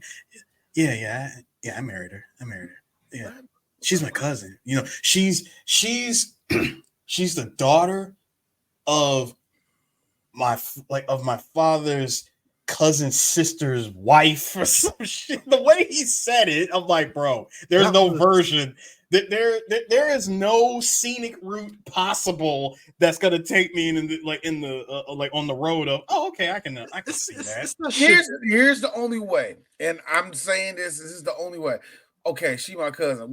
Okay, my great aunts, like my mom's great aunts, granddaughters, like okay, that sounds far enough. It's like the most. It's like when he said the line. See, we grew up together, and my sister, my cousin, she grew up hot, and the problem is that everybody knew it was like running around and they was all trying to fuck. And the thing is, I don't play that shit. So she grew up hot. If anybody's gonna fuck my cousin, it's gonna be me. Like it's the right thing to do, right? So yeah. So so we fucked, and I married her. So the kid like fucking retired. So so what about the whole kid thing? Well, listen, if something like that was to happen, what I would do is, we would take the kid out, like we would drive him out up to the country, and I would just open up the passenger side door and be like, hey, be free, go run, be free. I'm fucking with you. I'm totally fucking with you. Like, nah, we would probably just send him to an institution, where they help the kid or something. I didn't get a picture of this, but true story, everybody. When me and Chris talk to each other, oh man, I went to full gospel too, nigga. Yeah, oh shit, yeah, we know this nigga not doing this. Hey, yo, Chris, real quick, man, before we leave, hey, come on, man, do crack with me, nigga. My man said, he said, listen, I got this as a thank you for you, for getting me this whole job. I really appreciate it. I got a present for you. Like, got a present for me? What? Like, it's in the back. We gotta go back. Yeah, we gotta go out back. This man, they go into a bathroom. He's like, shut the fuck up, man. Just do crack with me. Just do crack with me, man. Come on. Man, Jordan tried it. He tried crack for the first time, and he's like, yeah. Let's go fucking run. Like, what? Can I be real? Eris. Yes. 67 years old. Come on, Eris, do crack with me. Why are we doing this? Why are we doing crack with me? Why are we doing this 1980s ass drug, bro? How did you know? Eris, how did you get crack at this timeline? That would be the other thing. How did you get crack at this timeline? That's the exact thing that happened. Another thing that happened during the pandemic, because we're all stuck in the house and we're bored out of our minds and we couldn't go anywhere. You had some young folks that discovered crack cocaine, apparently. And all of us millennials were like, guys, crack is not something you just do casually. No, you don't. No, you don't. That's why I said, Eris, the one time I do it with me, Eris. We gotta do it together, bro. Because I asked for one drug with you for a trip. It's this one. There's a Eris, you have every right in the world to look back at me. Why crack? Because I don't want to do heroin. Bro, I'm telling you, the moment. Fair. Go ahead, CJ. Go ahead. It's like the moment was hilarious because at first I'm like, y'all punking me right now, right? Y'all really just gonna say we're gonna smoke crack? And I was like, oh, these little niggas serious. They actually smoking crack. What? Do you want to know during the pandemic? Our generation, millennials, said, okay, we're sorry. Why you're sorry? Because LSD and cocaine are fucking awesome. Are you happy, boomers? Thank you! Boy, there are more millennials doing and cocaine we're all- than ever, thanks to the also- pandemic. And we're also apologizing because ecstasy never left the 2000s. Ecstasy, I like ecstasy like this. I'm Molly now. They corrupted me. And all the Gen Xers was like, crack has into the chat. No, we're not doing that. No. Boy, here come mother. And I love how he did. Like, I love how he told him, "Look, one hit, all right, one hit, just one. Eris, you can't say that shit because that just reminds me of that Triforce. You got 5 minutes. 5 minutes. Because he was on break. Are we ever gonna cover King of Chinatown? I don't know, man. That should be a press a button special. King of Chinatown, where we just make fun of Triforce and his goofy antics. No, it's not just Why making fun of King of Triforce. Chinatown, Eris? Good God, nigga. No, because that was the name of the I documentary. wasn't ready for that name, nigga. Wow, you fucked that up a little bit. Also, you can't you can't bring up crack and not bring up the judge and be like, "Oh, you on crack," and then do the whole pipe like. No, real quick. The only reason why I said King of Chinatown is not just for making fun of Triforce CJ. It's also for talking about the most harebrained, fucking, well, at the same time, big-brained, Donnie Brasco ass maneuvering that evil geniuses went through just to get Justin Wong. But that again, that's It ain't as maniacal as Jordan Belfort's rise of scumbaggery. Oh no, it's not. It's actually a whole lot simpler, but just the way they went about it was so damn funny. Anyway, but yeah, that whole scene of them doing drugs, it was literally the peak. This is the start of a new friendship. We had a bonding moment, bruh. Them doing crack together was that meme of, did we just become best friends? Yup. Yeah. Do crack cocaine, baby. We do crack and we're going running.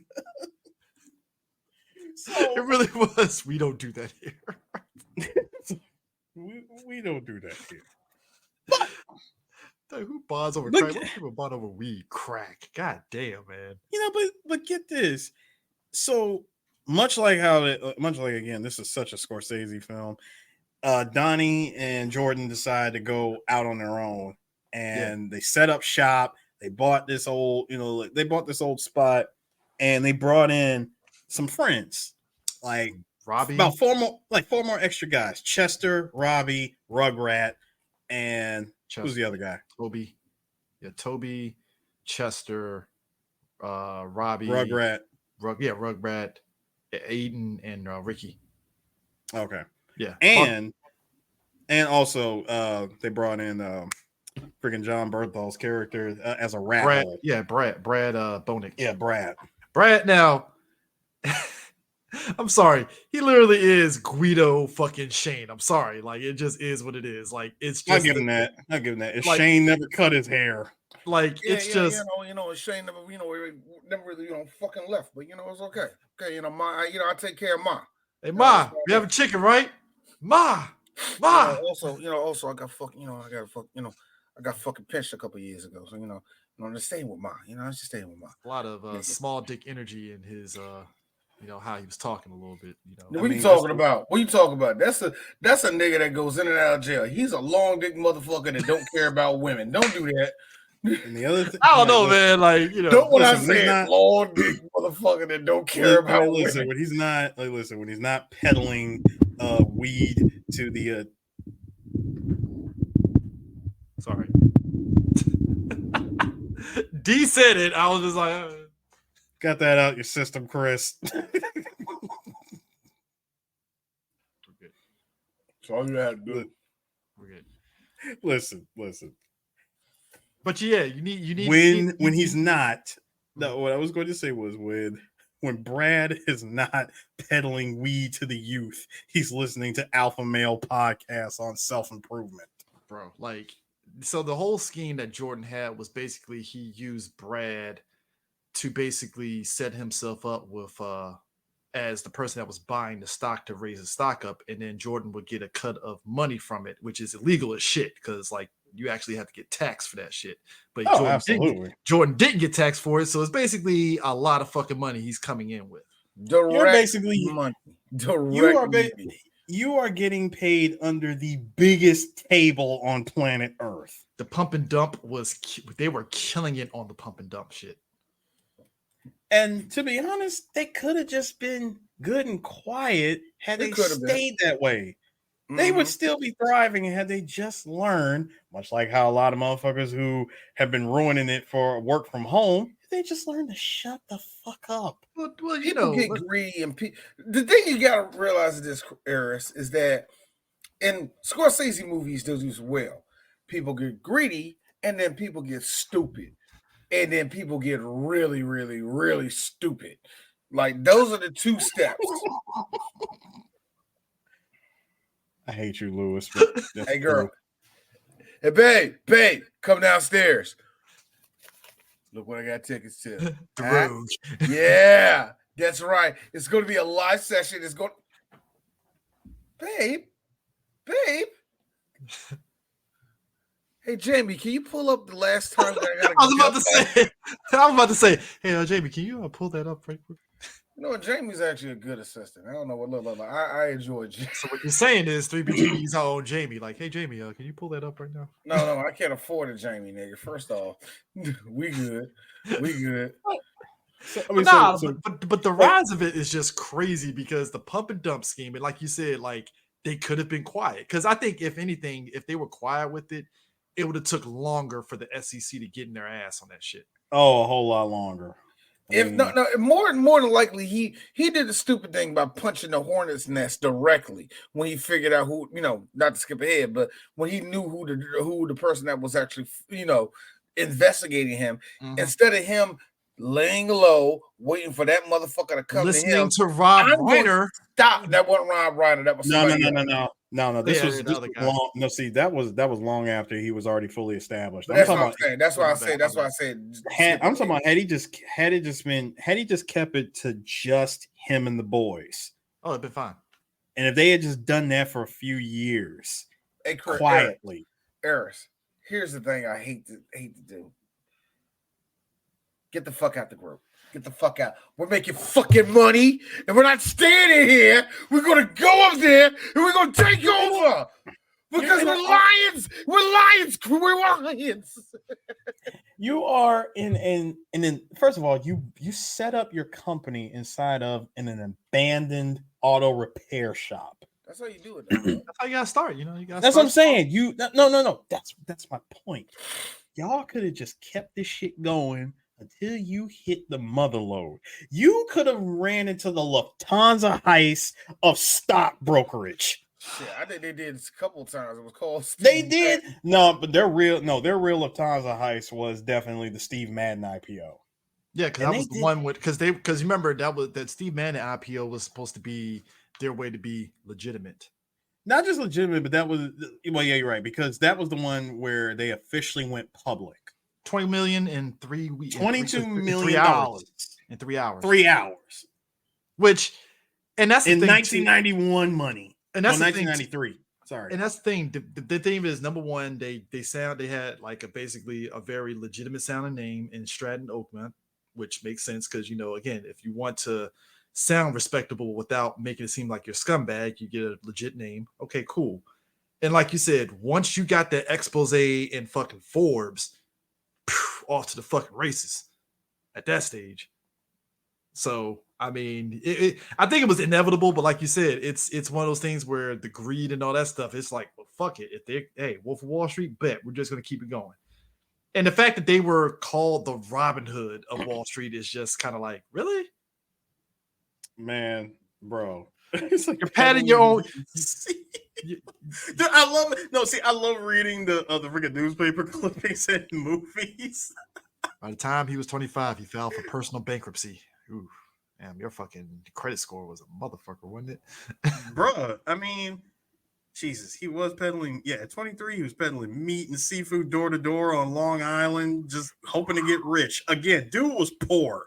Within months, he was running a string of trucks moving 5,000 pounds of that shit a week. Man. But again, expanded too quickly on too little capital. And by the time he was 25, nigga went bankrupt. Now, here's the interesting thing about this. The person that says is by, that person doesn't exist. The person that actually did it, I think, was a man, and that what you're reading is the actual article that was written in Forbes. The picture that they use in Forbes looks nothing like it. He's wearing a scumbaggy brown suit, and he looks like a pure Wolf of Wall Street. At least Leonardo DiCaprio. You got to be honest. If you're a girl, you want to put that man's dick in your mouth. The real Jordan Belfort, ill. He looks like Can we get a picture of that? Looks like I didn't get it off. It's on the God. I only had it in our chat. I didn't put it up on this one though, I have to say, in the middle of all this, so Jordan obviously living life, got a wife and all that stuff. Yeah, he's doing good. He has a whole company of people that's willing to, sacrifice and all the rest of that. Ride or die. It's really real good. People doing drugs and all that, getting so good, they got to put up a rule where they're not fucking. I'll be honest with you, didn't see much women in that room for that sign to be valid, to be honest with you. So, also, that is how you think about it. If you're not an alpha woman walking into that place, you have to be. I feel if you're, because let's be real, like with women, depending on, put it this way. Being in the military, women, I feel they're kind of put in a position to where they have to kind of go in with that alpha mentality because some cases, yes, they have to, and in shit like that, they have to. Yeah. And here's the thing. This is very valid if there's alpha women in there because it's like, oh my God, I can't fucking do it. You, Eris, yeah, come on, let's fuck. All right, cool. Like, all right, cool. Let's go. Like, all right, I got about no, and I gotta say it like I'm in between meetings. All right, I got about 2 minutes. Or this one. No, this one. Yeah. Hold on. Yeah, what fucking Stacy? What? I want to fuck in the bathroom. Hold on, give me 2 fucking minutes. God, I just got him back. Yeah. I want to get back to you, and I gotta make sure we gotta do that. All right, bye. Hold on, you fucking God, bitch, wait. That's how I would have did that scene. That's how I would have did that scene. Real quick. I like how it goes from like it says the from and to all employees. From the management, no fucking in the bathroom. The management. A part of me thinks this. That's fake, but a part of me thinks, OD, it was true. It was very true. Disgusting. Gotta be honest, like there is stains everywhere. Like my thing is this.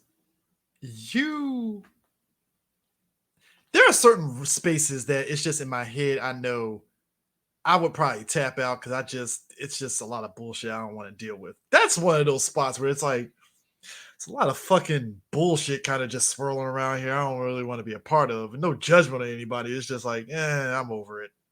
I will be over that atmosphere. Hang on, Chris. See, I gotta ask you, would this be you coming in prior to the Forbes article, or would this be after? Probably after the Forbes article. See, this is a good question. See, because hang on, because if that's the case, if that's really the case, if you came in after the Forbes article, you were for the shits. No, but it's just that atmosphere. It just feels like it just breeds a lot of backstabbing. Because let's just be real. Yeah, of course it does. It's the stock exchange. I know that. It's like I know that, but it's just the backstabbing. Just a lot of peer pressure, and I think you have to be built a certain way to combat the peer pressure. Also, I like the idea when they say wolf's pit, much like the term alpha male and all that. It's actually wrong. You do realize, yes, wolves are tough, but they're a family. They take care of each other.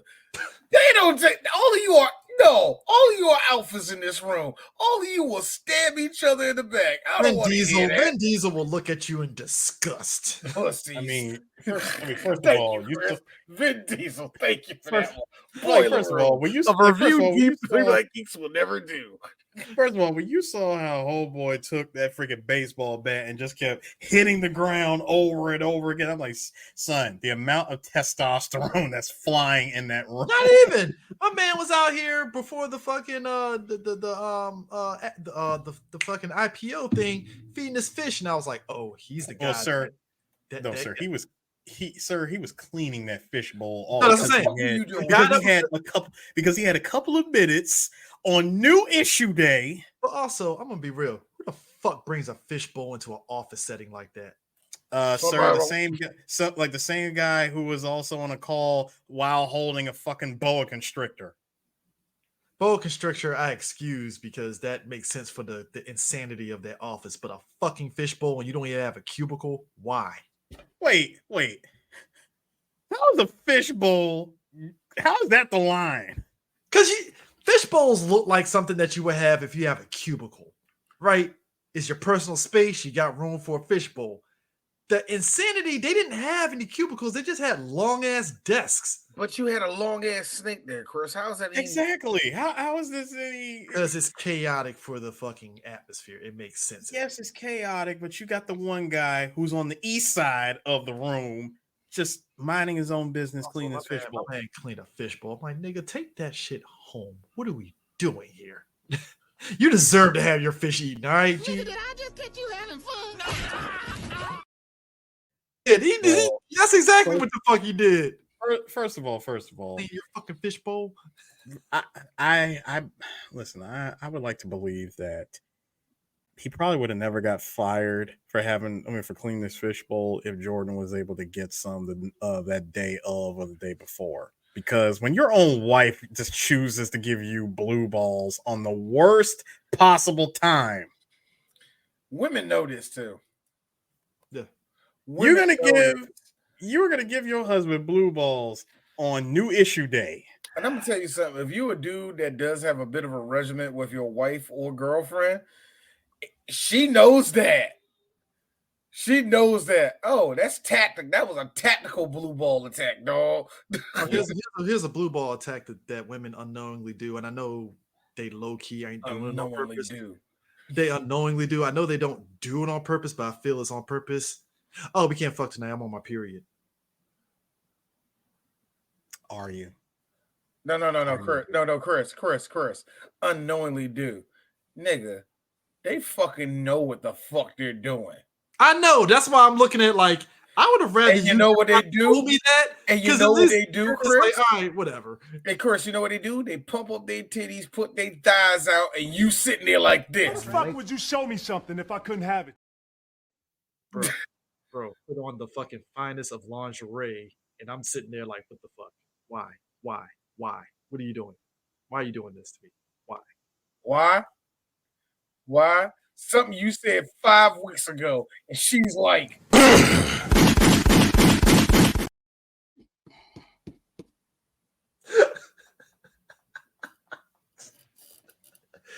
you know, if there's a woman in this movie that was really good at a masterclass of weaponizing sexuality, Margot Robbie's character was just perfect. Yeah. Jamie Presley's tether, as we all say. Yes, Jamie Presley's doppelganger. Jamie Presley, if you tripped up and she fell into, Jamie Presley, if you tripped up and she threw in the same fryer that you fry blooming onions in, that's what she.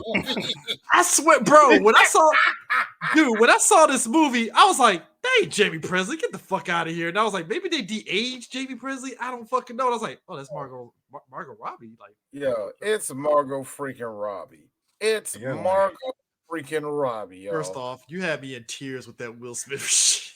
Second off, oh yeah. Also, it makes it better because Leo was beating it. So here's Will. That's hot. Two things about this picture. Number one, I find it funny that after the Jada entanglement and they mentioned like what their living situation was, all of us that was like, So it was true he banged out Margot. Good on you, Will. Good, very on good, you. very good. Good on very you, good. Will. Yeah. I must say, a married man that is faithful to his wife. I must say, you did a rousing job of getting a woman that did a terrible job of hiding that shit because I'm watching fucking Suicide Squad. Like, did y'all bang or what? How in the world do you not hide that shit? It wasn't that movie. It was a movie where Will Smith played like a magician or some shit. No. Movie, there was scam artists. There was scam artists. It's not a bad movie. It's just it comes and goes. Chris, it was like Chris. No, seriously, me finding out about that shit, I literally turned into Leo doing this, bro. Because the funniest shit ever is we all, like I said, I saw it in Suicide Squad because I was like, they got hella chemistry, and that's very rare between a black man and a white woman like that, right? It's very rare you see that shit, right? But this was like, are y'all fucking? Like, this is this is too good to be true here. What is up? Look at us. Hey, look at us. Look at us. Huh? Who would have thought? Not me. So you know what? Good on you, Will. Like we salute you. Salute you, sir. Gentlemen. I salute him.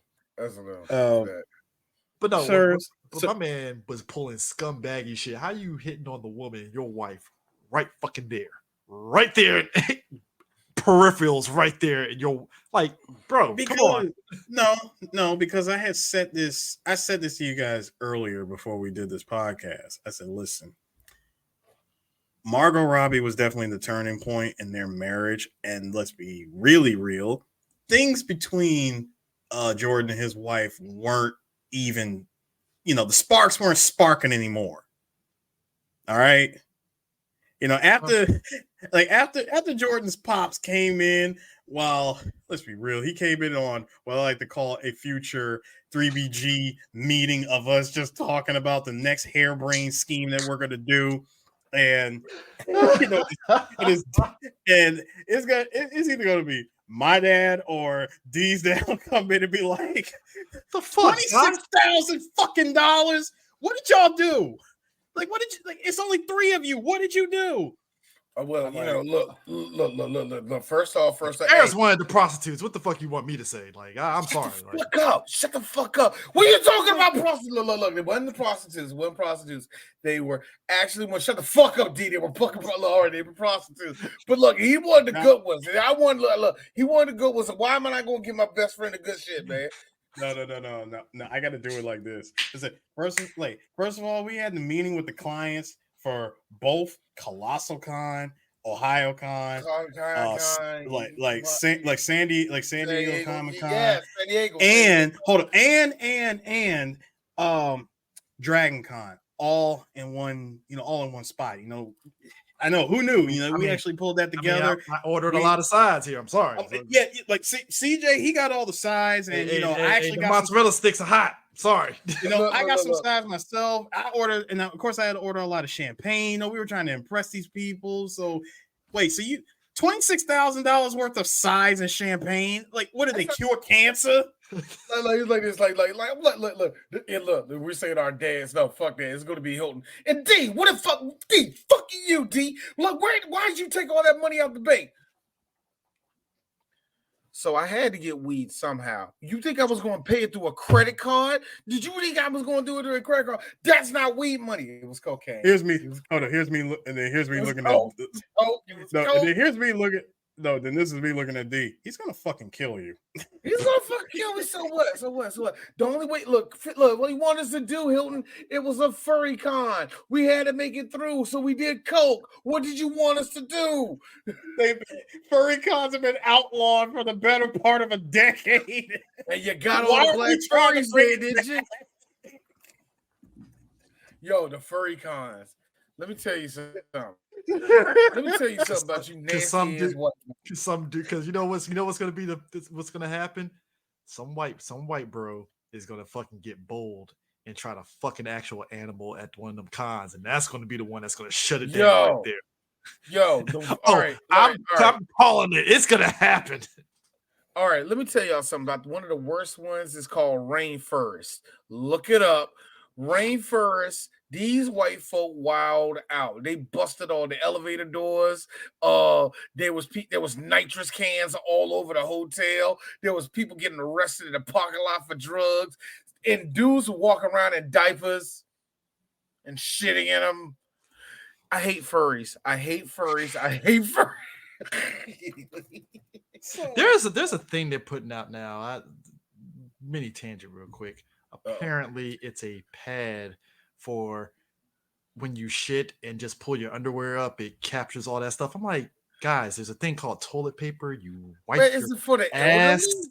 It's for grown ass men. No, is it for the elderly? No, it's for grown ass men. They put a pad in the underwear. I'm like, Chris, right there. But, huh? I say again, is it for the elderly? I saw this shit. This is what happens. See, Eris, this is what happens when your boy Boogie finally gets. I'm like Michael Irvin. That's what's wrong with today. Young ladies ain't learning from mom how to cook. We're losing recipes, man. Toilet paper right there. What's wrong with today? The young ladies today, they're not learning from mom how to cook. We're losing recipes. Paper right there. But nah, I need a pad to capture all my Just take your pants down like a 4-year-old. Not wipe your ass.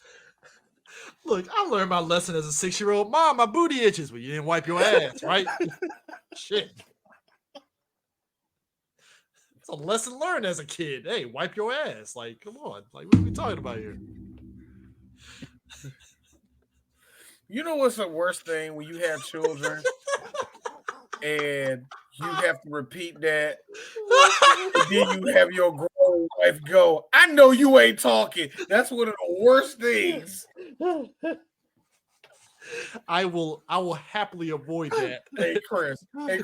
Yeah, look, y'all, look. Hey, look, married niggas.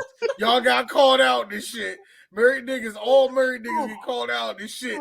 Like, baby, we talking about I don't shit my pants. She pick up one of your drawers, and all of a sudden, like, deja vu, it didn't happen to your motherfucking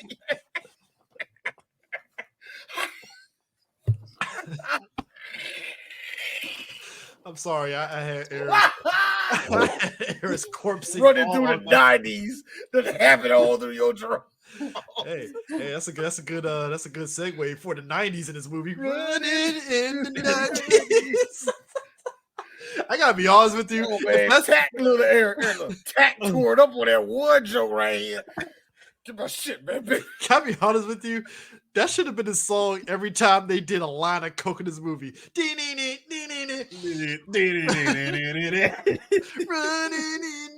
90s. God, I don't want to imagine doing coke and fucking Eurobeat intensify. Oh God, man, that's the reason why I don't want to do cocaine. I don't. If I do cocaine, I need to be with somebody I trust. Look, don't or let my wife. Look, because if cocaine is anything, what I hear it is, I'm going to be doing stuff for at least 10 hours. Then I'm going to be doing cocaine. Look, all I'm saying is, you remember how Jordan described it. I do weed to calm me down, coke to wake me back up. Look, all I'm saying is, no. CJ does coke at fucking BlurCon. Well, you be ready for Eurobeats playing intensifies. Let's go. So what? Like, so all right. You want to know the truth, y'all? Though D at that last year's con, this year is going to be a little bit worse. But last year's at BlurCon, before I stepped in the building, I smoked 2 joints. When I left the building, at that midway during the day when we walking around, y'all notice I be gone. That's me running back to my car. Why? I smoked actually 2 more joints. If I want to actually pull it up, I have probably smoked, probably a whole pound of weed that whole fucking weekend, maybe 2. I'm not joking with you. Oh, not to mention I was doing Adderall that entire weekend. So you mean to tell me we look, that's my drug of choice. That's my pill of choice, Adderall. I love it, nigga. Eris. We came this close to doing a skit at BlurCon on a very special episode of 3BG. No. D is on Adderall. No. We have to intervene. No. Chris, I need Adderall. I'm so excited. I'm so excited. That wasn't Adderall she was on. It wasn't Adderall. That wasn't Adderall. That wasn't fucking Adderall. Don't do that to my drug.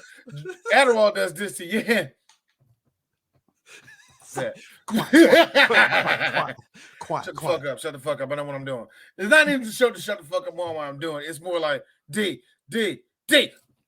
My bad. How does it look? Yeah, it looks perfect, but you only threw the 3 perfectly. But I got the 3BG. We got 1 minute left, D. Oh shit. I gotta be real. If Eris did coke at BlurredCon and DJs, that set would be fucking live. That would be a live ass. Yo, Eris would be moonwalking with that mask on, shit. Eris will pull out one trap beat that will have us all like, this nigga did it. Whatever. Look, Eris, don't even try to attempt to say it. It doesn't matter. But it's a song that you like and you think, man, I'm a nerd. Nobody likes this. Like, this is such, like, nobody will like this beat. And you play it, yeah. Look, you in your head, Warrior How Coke. I fucking know. Eris will rip his shirt off as the whole crowd is singing that joke. Hold on, Eris, you're on coke. So, yes, I have to embarrass you. You jump wrong. You fucking eat it. Get immediately back up and start dancing, though. The next day, he's like, you on coke. Trust me. The next you don't day, feel it. It's like, boom, but right back up and you like moonwalking like nothing happened. Eris is like this the next day, arm behind the back, Family Guy style and shit. Like, no. Don't play my nigga like that. No, come on. No, Eric, no. Don't play my nigga like that. The Yamcha? No. You got to give me more credit in that. Like, D, do I got a bruise on me anywhere? It really hurts. Like, it's like, no, it's like it's right here. Not here or here so much, but right here. Me looking at it like, nah, you're good, man. You're good, man. Hey, Eris, yeah, don't go outside. Yo, Eris will lose his mind if his fucking his car is that messed up. No. This is Chris. Worse. We rented this motherfucker. We rented this motherfucker. So we're gonna have to come up with a plan. We're gonna have to come up with a plan. Blame it on somebody. I don't know, but it's me, D, Senpai randomly, and Eris is right there. I was gonna say, Eris, look, I don't know, Eris. You say you're gonna wake up. Look, I ain't gonna play my nigga. Eris gonna be like,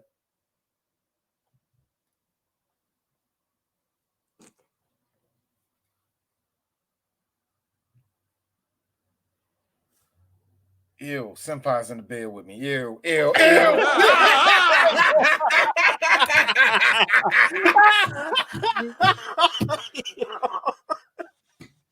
See a butt ass naked Eris walking out the room. No. Just imagine. Senpai's ass. I grab. All you see is his ass, though. Like, I know that's him, though. Disgusted. Like, I walk out the room disgusted, grabbing a titty on the way out. No. Excuse me. This is stupid. I'm walking up there. Yes, Eris. One of the girls' bras. Titty residue.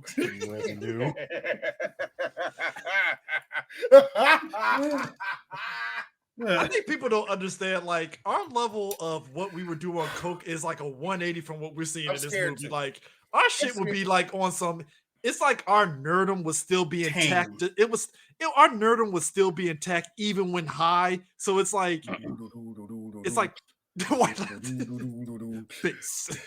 Nah, for D it's white horse for me. If you want to ride it, don't wait the ride horse. Me being who I am, I literally. No, right there. Don't you just see German funk intensifies. I'll be honest with you, I literally would probably be on coke singing fucking White Lines word for word. Like, how the fuck I know the lyrics to White Lines? Hey, I don't know. Eris, no, we can tell you that Eris will be high because he'll be doing that skit that. Not that one, Marlon. Who was that? Where Mike was just watching this nigga doing the. What brother was that? What? It was Sean, I think. What Jackson was doing that on the stage? Oh, and Mike that was was Marlon. That was small. That was freaking body roll shit. Yeah. Eris would be doing that on stage. You know that little breakdown part? And shake your body down. No, Eris. It's a little break. No. You on stage at BlurCon.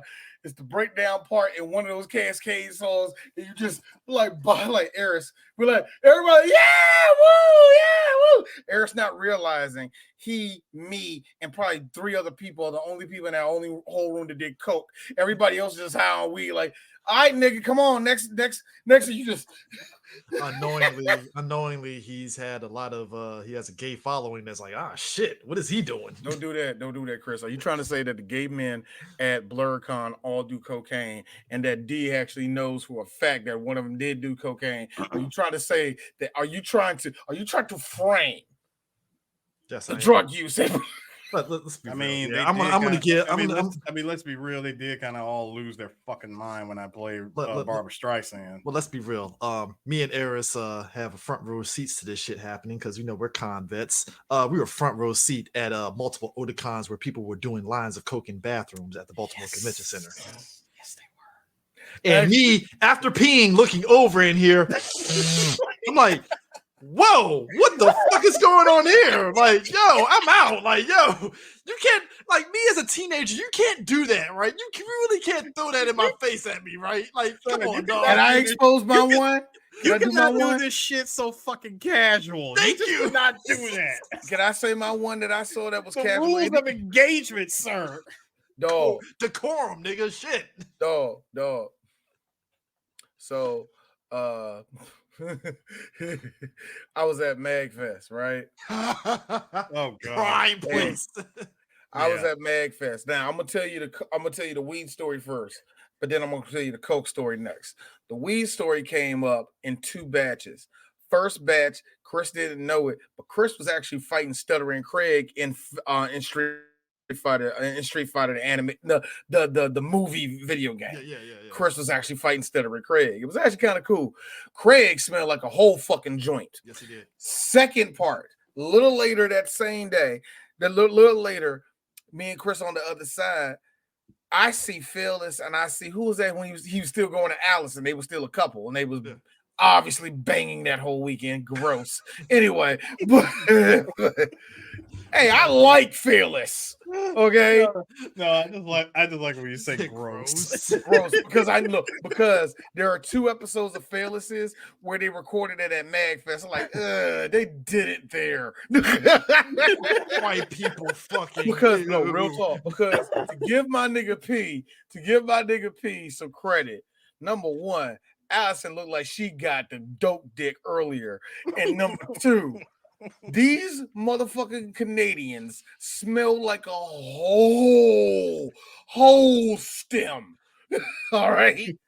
And last but not least, I will not say the outlet he was in because the outlet does not exist no more. And I don't feel like stirring up shit just in case people in DC want to start saying shit. But it was some white boy. I forgot what game it was connected to. But anyway, some white boy in there, he was actually panicking that nobody was playing his indie game. And he was like, fuck. All right, nobody's looking. I heard nobody's looking. Fuck. And I saw this. I turned around, I saw this. Fuck. Somebody's going to buy this fucking game, man.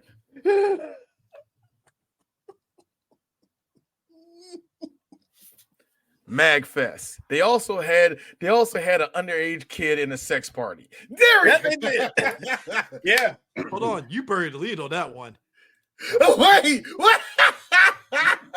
That was solicited on Craigslist. Hey, MagFest. I know what 3 Black Geeks did. We did this. 4 niggas walking up and it's just me. Now it's just 3. Now it's just 2. Now it's just me.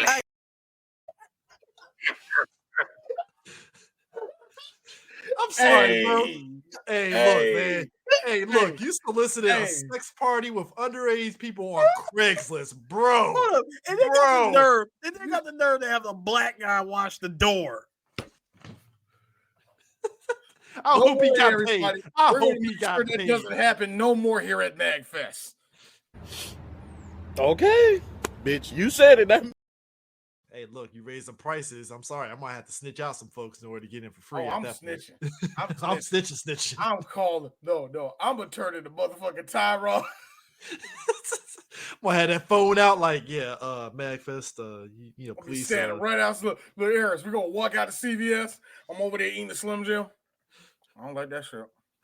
Like that shit I at don't like all. that shit at all. Drop dime on them motherfuckers. Bro. It's no more, look, Eris. Wow, some girl from motherfucking Indiana. There's no more brick and mortar stores around here. Shut the fuck up, Tiffany. Look at me. There's a CVS right here. If you don't come in here and get your motherfucking tampons and shut the fuck up. Speaking of which, D, I'm glad you put this picture up. This is peak. Yeah, the sex was good, but I got caught, didn't I? What picture? What picture? Hold up, is it showing? It's not showing? The fuck? What is going on with the pictures? What picture? Wait a minute. The sex was good, but are you talking about are you talking about at the end of the movie? No, I'm talking about this one. It's not showing it on mine. So every time I click on, hold up. Let me restart on my end and shit. Not that one. Well, Eris, how you doing, man? Oh, I'm doing very well, sir. It's been an evening. He's back. There he is. By the way, guys, there are 3 types of prostitutes. There are your blue chips. They cost about $500. You got to wear a condom, guys. Right? You got to wear a condom with them. All right? Treat them like ladies. Unless you tip them very well, and you can do it without it. Shit, which I've done all the time. Now, as we know now, Chris usually gets NASDAQs, and I don't blame him because NASDAQs, they're affordable. They're good. Not They're great. They're the working class. They're the working class hoes. And then there's your pink slips. None of us look. Three black geeks does not. Sir, repeat, sir, real quick. The pink slips. God, that's the bottom of the barrel. The skanks, the whores. God, yes. Real. There's some people the Shaquanas of the neighborhood. Those are the ones that some of the FGC folks could just go on ahead and pay the fuck instead of trying to sexually assault women in the FGC. You can just get some whores, pink slip whores, and fuck. The pink slips. They only cost $100 or less. I'm just saying. Do you want to you better pray to God that you have a penicillin shot encased in glass. You want to know the best part, though? You want to know the best part for me? I'm saying, y'all. Look, 3 black geeks. We would not get pink slips. God, 100? Give me like 5 of them bitches. No, that one. The one with a little bit of mustache. Her, yeah. me looking at D. D, really? You gonna pick that one? I swear I see bullet wounds. I know, nigga. That means they get good head. Here's you. No, they don't. No, that is an urban legend, and you know that. Eris, put your money where your fucking mouth is, nigga. It's $100. Here's you. Yes, I will. 30 minutes later. Look, shut the fuck up, D. Yes, no, shut up. No, let me talk, D. Let me talk. Oh, that picture is forever ingrained in my head of just how disinterested that chick was looking when he was fucking her. Like, just what the fuck? I like that look. The whelp look on his face that he's doing it is just like, wow. First of all, First of all, Chris. Number one, it's a Tuesday morning. Number two, when you got a quarter of the office cheering you on right behind you as you're smashing, some of them are actually looking to go next, and some of them are just looking at the spectacle of it all. Hey, look, real talk. Did you like? But here's the thing, yours. 80% of them are those dudes you just said. 80% of those men, they are jerking off. Yes. Did you like how Chester had a front row seat? My man was sitting there drinking coffee as this is happening in front of him. Preparing coke too, by the way. He was preparing cocaine. So look, there was purpose to this train that was going on. All right? All this is just happening, and they're doing drugs. I think one of the low key things that was interesting about this film is like Jordan is banging out his newly wife, right? and just the aspect of his rampant drug use having an effect on his sex life, it was kind of interesting kind of seeing it, but the movie didn't like key in on it like that. But you just pick up on it like, yeah, you do a lot of drugs that will kind of fuck up your sex life a bit in a way. Because when you do coke, I can only imagine in your coke, brain. Quaaludes, weed, just bro, that's a lot of drugs in your system.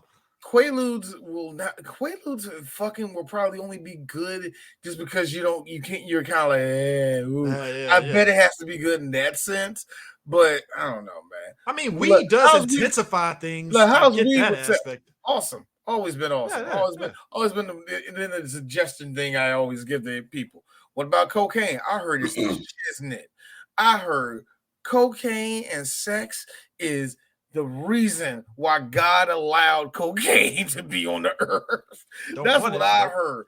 I heard heroin and sex is if you fuck on heroin, you're about to be addicted. No, you're about to be addicted to heroin for the rest of your life because you're going to be because you're chasing a high that wasn't there in the So whatever fucking you were doing. What happens? I can tell you. Like that, nigga. I can tell you what happens, dude.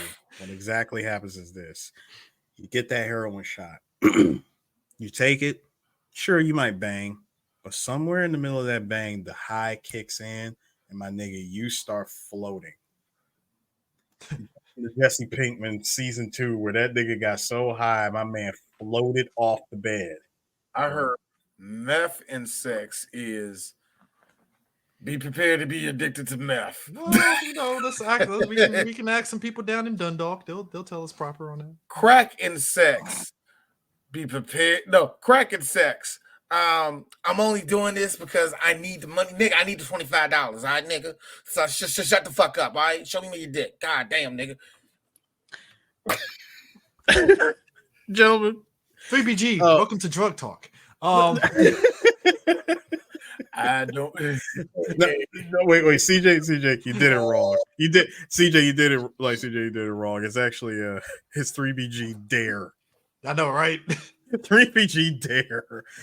I want to talk about this, and I can quit anytime. Right here.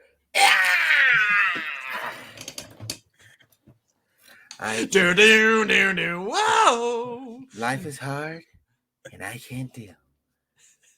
I know it looks a certain way, but people get high every day. Some cold headaches with cigarettes. Your grandpa talks about self-respect, and then it takes pills to keep his cock erect. So all drugs to be. We're really doing this. I'm sorry. Hey, look, a movie that shows rampant drug use, you can't help but to just make fun of it, man. I'm sorry. That man threw his back out fucking and gotta take pain pills,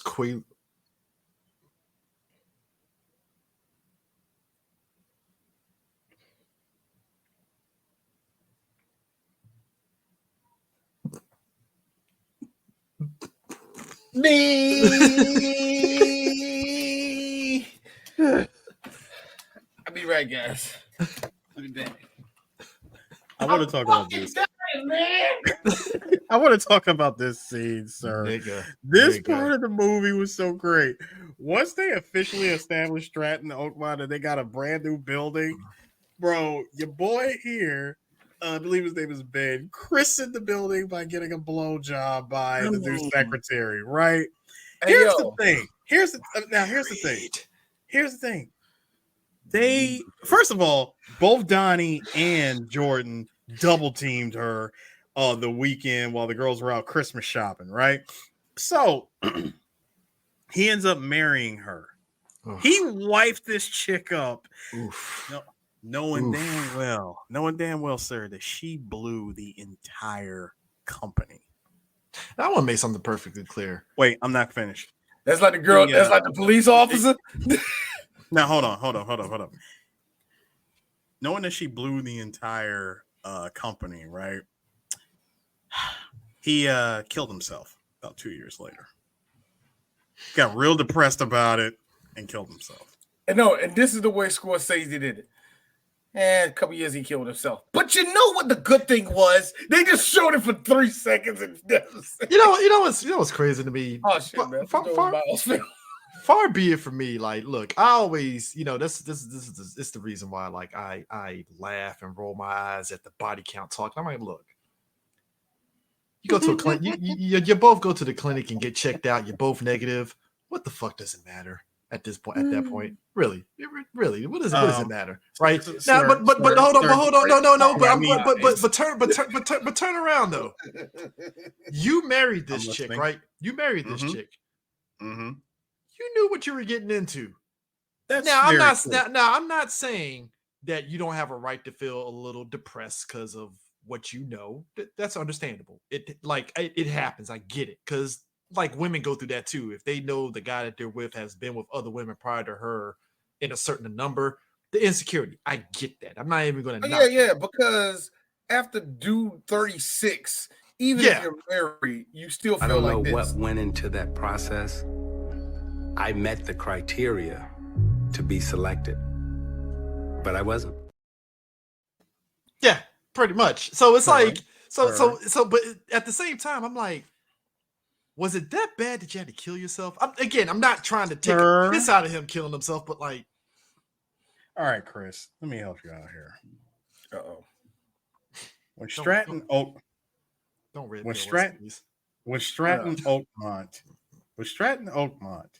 is 1,300 strong employees.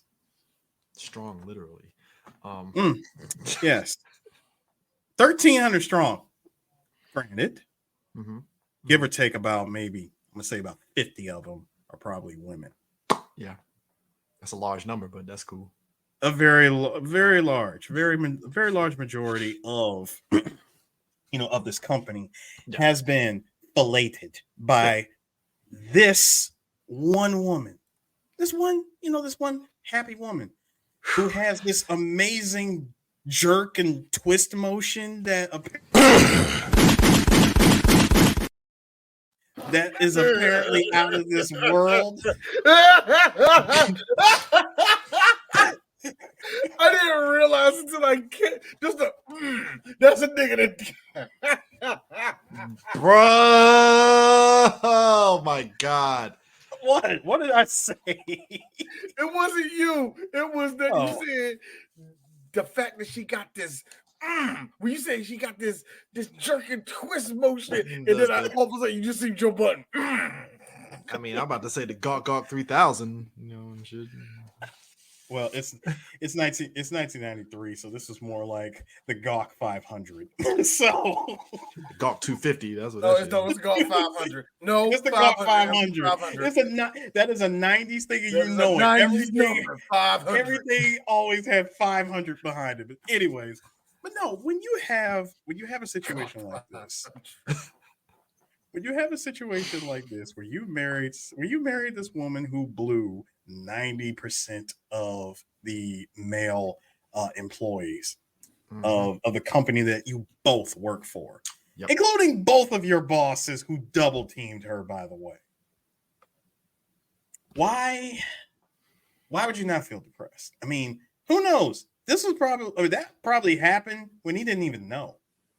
I mean, I think it's also the aspect of like you married her, you knew what the deal was. But it is, in a way, like D said, it is kind of fucked up how Scorsese just glossed over that visceral fucking suicide. I'm like, bro, why even put the shit in there? Like, it's like, because okay, shock value is shock value. I get that, but it's like, I ain't saying that you needed. It's not to say you needed 10 minutes of that shit, but like, fuck. No. It's Scorsese. That's the comedy of it all. Yeah, it is. I know. Bring up some dark shit for like 2 seconds. Take a beat. But anyway, next thing. Yeah, and it's not even so much like that. It's just so much. It actually shows the type of person Jordan is. Like, yeah, guy got fucking depressed and killed himself. But you know what? Look, we were making fucking money. Bruh, like that is, as Cameron would say, we still bowling. But I gotta be real, like, I think that is indicative of how chaotic that company was just inside. Just a lot of just drug uses around, insanity, the money getting thrown out there, just Sex all the everywhere. sex just everywhere, debauchery. It's literal Sodom and Gomorrah. Like, But just here's the thing. Here's crazy. the thing that gets me. The feds are gonna want their cut. If not Still. even like, here's the thing. I noticed that when you don't pay these regulations and do it a certain way, that means people in the government are not getting paid. And when people are in the government not getting paid, they send their bullies out to you. Now, yes, Jordan, I'm gonna be real. As much as I don't like none of these stock bros, none of them. I hate all of them. I fucking get it with Jordan. Fuck him, man. Ain't a way. Can I like pay you off or something, nigga? Like, why are you bothering me? I get it. Your PI told you, your dad told you, and your lawyer told you. Shut up. All you gotta do is shut the fuck up and fall back. That's all he had to do. Shut the fuck up is free. Not to shut up. You shut up and let your lawyer do everything. The talking. It's funny. Goodfellas, you had Henry Hill trying to backpedal out the fucking life. And even in real life, and we discussed it only briefly in real life. Yeah, Henry was a fucking informant, but he was. He had no choice. He was trying to back the fuck out in life. Yeah. Then we get Casino, where this same thing comes up, where it's like a guy that wants to stay in a life, but he's told, dude, lay low. Yeah, that's it. Lay Chill. the fuck low. The bosses are back home and ask you, why the fuck are you on TV, man? The fuck are you doing on TV? But hey, Remo told you to shut up. The boss said sit down, nigga. And in this case, Uncle Sam is an asshole. Basu brought up a good point. We were understand it, but either you're going to have to eat a year or you're going to have to give him exactly what you want. I don't want to give him nothing. I'm going to do it my way. But Basu brought up a good point when we were talking about this offline. It's an ego thing. It's ego. Yeah, it's pure ego. It's pure ego. Drug-fueled ego at that. Yes. Drug-fueled ego. Drug-fueled ego. Like, bro, it's one thing that Jordan is addicted to drugs, sex, and, you know. It is an understatement, bro. That is, whew. Dude, when he is led by drugs, sex, and money, the one thing that he's addicted to more than all that shit put together is control. And yeah, it is. He loves control, and he loves to be out of control. Here's a crazy part too. In a weird, twisted way. Exactly. It says a lot, especially when you look at his wife. You know, like she put up with a lot of shit.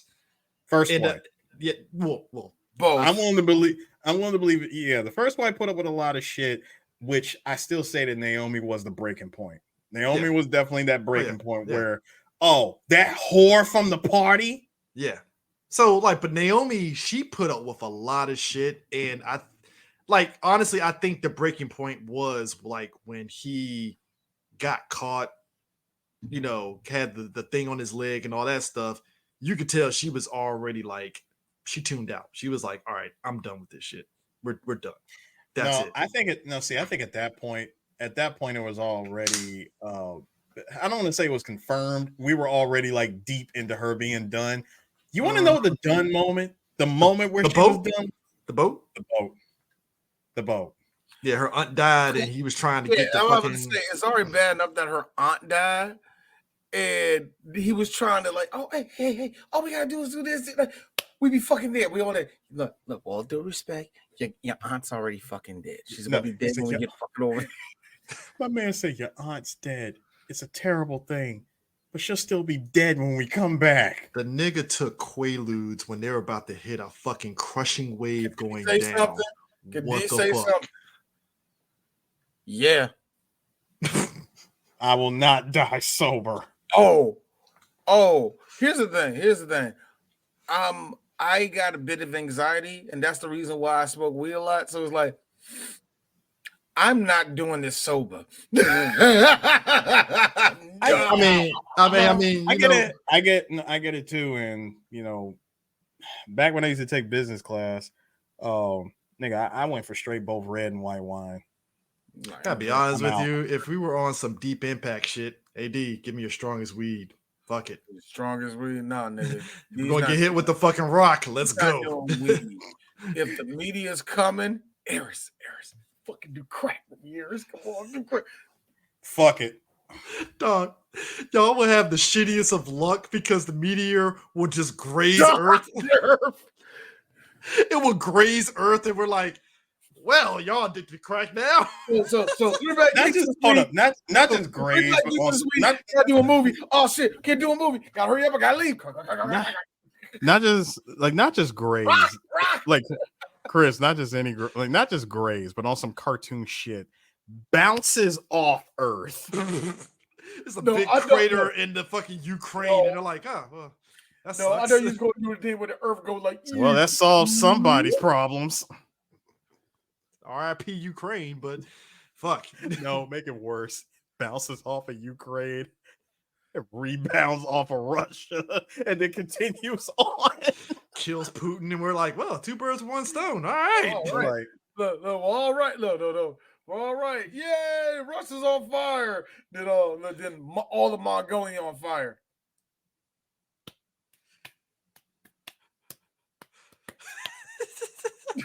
Scattered clapping. Bro, try to hurry out there with water. Oh, you think we gonna get rolled up on? Nah, nigga. So basically, when they do the Steve Madden deal, they make $22 million in 3 hours. Yep. It gets the FBI's attention immediately. So what do you do in those situations? The rich, they basically put their shit in Cayman Islands or Swiss banks because it's away from the government and they can't touch that shit. This nigga chose the Swiss. You picked the most guy that looks like he's scummy to do that shit. If you're gonna launder money and make a woman do it, he's gonna fuck the woman when she get there. Oh, he did? Yeah, which he did. By the way, first of all, you're kind of left with no choice when it's your friend who you work with at Stratton, who's friends with the scumbag, who's also friends with the scumbag that owns Benihana. I mean, I'm sorry. I'm kind of left with no choice. Like I'm really left with no choice but to go with fucking Alejandro Sosa's Swiss cousin over here. Also, all right. Elix. I know Elixir. Also, side note, Benihana's is just as overrated as Kobe Steakhouse. Benihana, look. Benihana. I've been to Benihana's. It's all right.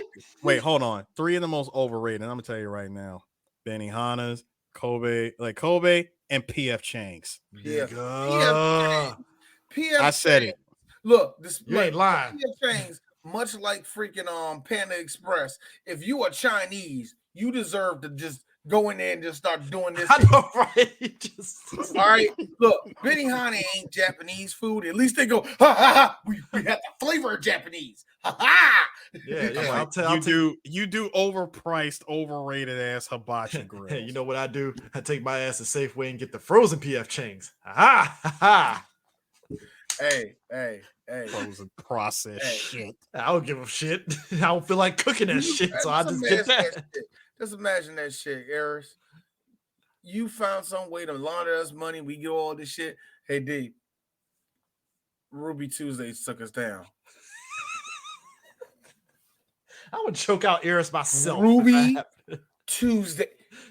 Ruby Tuesdays. You shit that had nothing to do with us.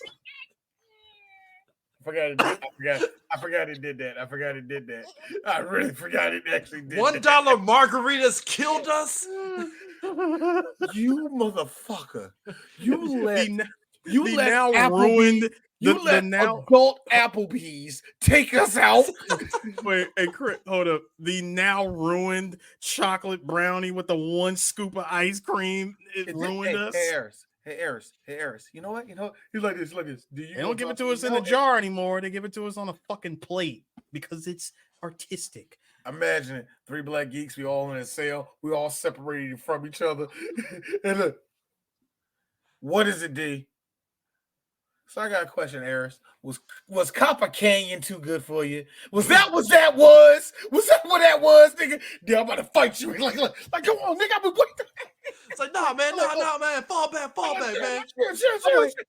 I was like, oh, what? You gonna get mad at me because I chose not to go with old backstabbing ass Bennigan's?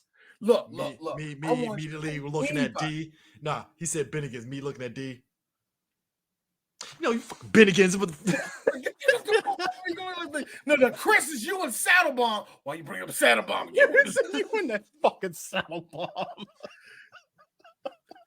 Hey, yo, all right, that's a personal joke. I won't go into it, y'all. Why being Eric keeps what we call Chris that? That's a personal joke. Anyway. Bro, so that wasn't your fault, Chris. By the way, that wasn't your fault. I'm just saying. That wasn't your fault. No, that was about to be a Saddlebomb situation. I feel like at the end of that shit, the fans were going to investigate us. And their names tied to Universal Fan Con. I heard they won the committee. They're known for frauders. I'll be honest with you. I still maintain. Was Universal Fan Con a fraud? Not really. Just stupid people. No, let me put it this way. It's been long enough. We said no. Stupidly frauded. It was not a fraud. It so was a fraud. The way they backed out that shit. Ooh, oh yes. It wasn't a fraud. It was not fraud at all. Like I said, stupidly frauded. It was stupidly fraud. trying to felt like the niggas. Like, here's the thing: the niggas that actually got money were the niggas y'all didn't even get mad at. That's the best part about it. I know y'all niggas hate Jamie. That bitch didn't make no money off this shit. No money off this shit. Trying to get a DJ. DJ. The nigga that made money off this shit, y'all don't throw an email at this nigga. So I don't want to hear that. Trying to get a DJ from Japan with a fucking pack of spearmint gum and a big bite. Like, the fuck were you doing? Oh, I like how we had a nigga on there that had two committees that he was known for taking fucking money out of. And y'all motherfuckers went hard in the paint going at Jamie, talking about her show ain't that good. Look, nigga, two things can be right now. Watch us win $700 off of Black Girl Nerds. Hey, look. I like that. Look, here's a funny thing. Here's a funny fucking thing. D said it from get-go. I told all y'all niggas off the break. She ain't had nothing to do with all that. Nothing to do with it, to be fair. She just getting the backlash of it, and y'all niggas ain't got a target. If y'all really wanted to get to somebody, I had names for you, and you know how many of you mother.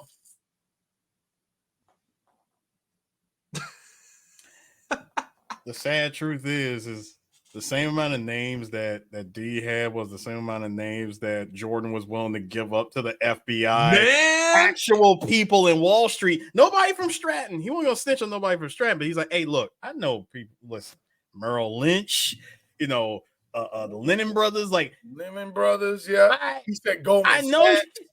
I'm like, listen, I am more than willing to cooperate. Here's my personal line. I could talk to you and give you the step-by-step about all of these guys. Yeah, Jordan, to be honest with you, all that stuff is really civil situations. What we investigate like criminals. That's what we do. The father from what was the name of that TV show he was doing? That, sir, is one Kyle Chandler. Yeah, Kyle Chandler, who plays the everyman. Oh yeah, Friday Night Lights. That's what it was. He was the coach in Friday Night Lights. Yes, I forgot about thank that. you. That's He was what on the. He was a regular, and he was a regular on the ABC drama Homefront. Yes, I remember that show. By the way, Rod, you have proved that you from around our way, nigga. Let me tell you something. There are niggas that live and died off of this little bit of Asia in the hood. Cooked by nothing but Spanish niggas in the back. But I will have to tell you, thank you for that. Anyway, that is the PG County special, man. Get PG County special, man. But a nigga named Danilo. Nigga, that place is still open. Fuji Mountain is still active. Wow. Yes. Wow. Yes, I pass that I pass that every time I go to Burger King over around that way, yeah. And I look over there, they ain't closed it down yet. They must be washing Fuji Mountain and Iverson Mall are going to be open till the end of time. Iverson Mall has proven it's the cockroach of the area, where it's like, yeah, It used to be Laura Mall, and Iverson Mall said, "Hold my beer." But nah, the fact that Heck and Jamal was Heck and Jamal and Landover were the motherfucking trap ones anyway. But still, like he goes in the Swiss bank account, you think everything's Gucci, but then he does the one thing his PI, his dad, and everybody says, "Do not talk to the fucking FBI." No, just don't do it. Not even just don't talk to him, bro. He gave him an entire dossier on shit that you shouldn't do, sir.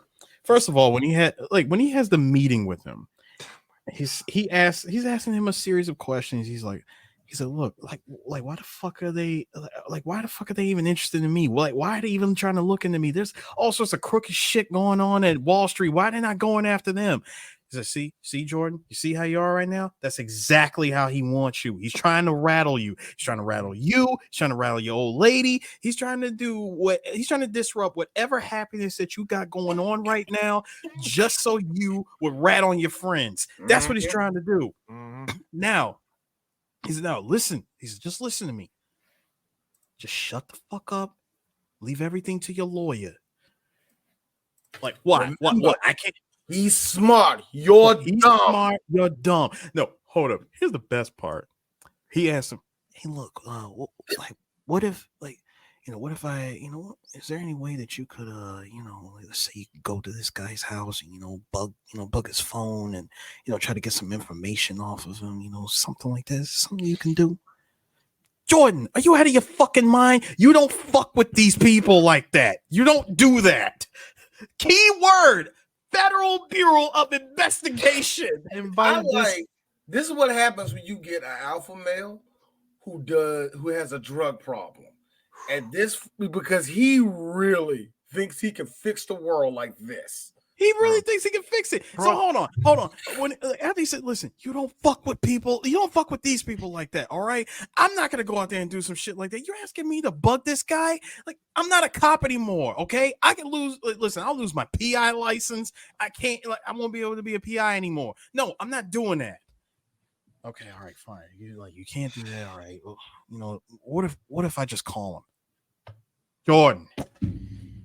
Did you not hear what I said? Don't talk to him. All right. Punched him in the face immediately. I love how this scene from Me Eras did this. I gotta keep my name out there.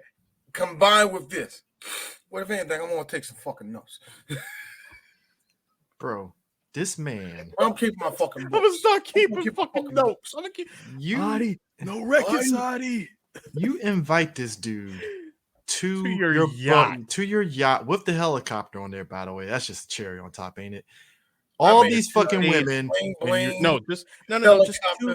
Just two paid whores that you. It was two. It was the two of them. It was three. Where at? It was three. Because remember, it was him and three other chicks, and they walked off. They just only showed. No, you're right. No, it was that one chick in the back. Yeah, so it was three. Drink. You're right. Three whores, sir. Come on now. Gotta get the math right. I only count the first two because they were the ones sitting in bikinis. Homegirl was actually in a uniform. Right. Nigga said, "Get your mad right." I'm counting math. I'm counting two whores, but anyway. I see two whores. And one anyways, out of the standard. Bro, half of a whore. The three whores, the lobster, the crab, all that food spread, the liquor, and he's offering it to the FBI. I'm like, what the fuck are you doing, sir? So no, it's even worse because this whole thing stemmed from the FBI subpoenaed the company that videotaped his wedding.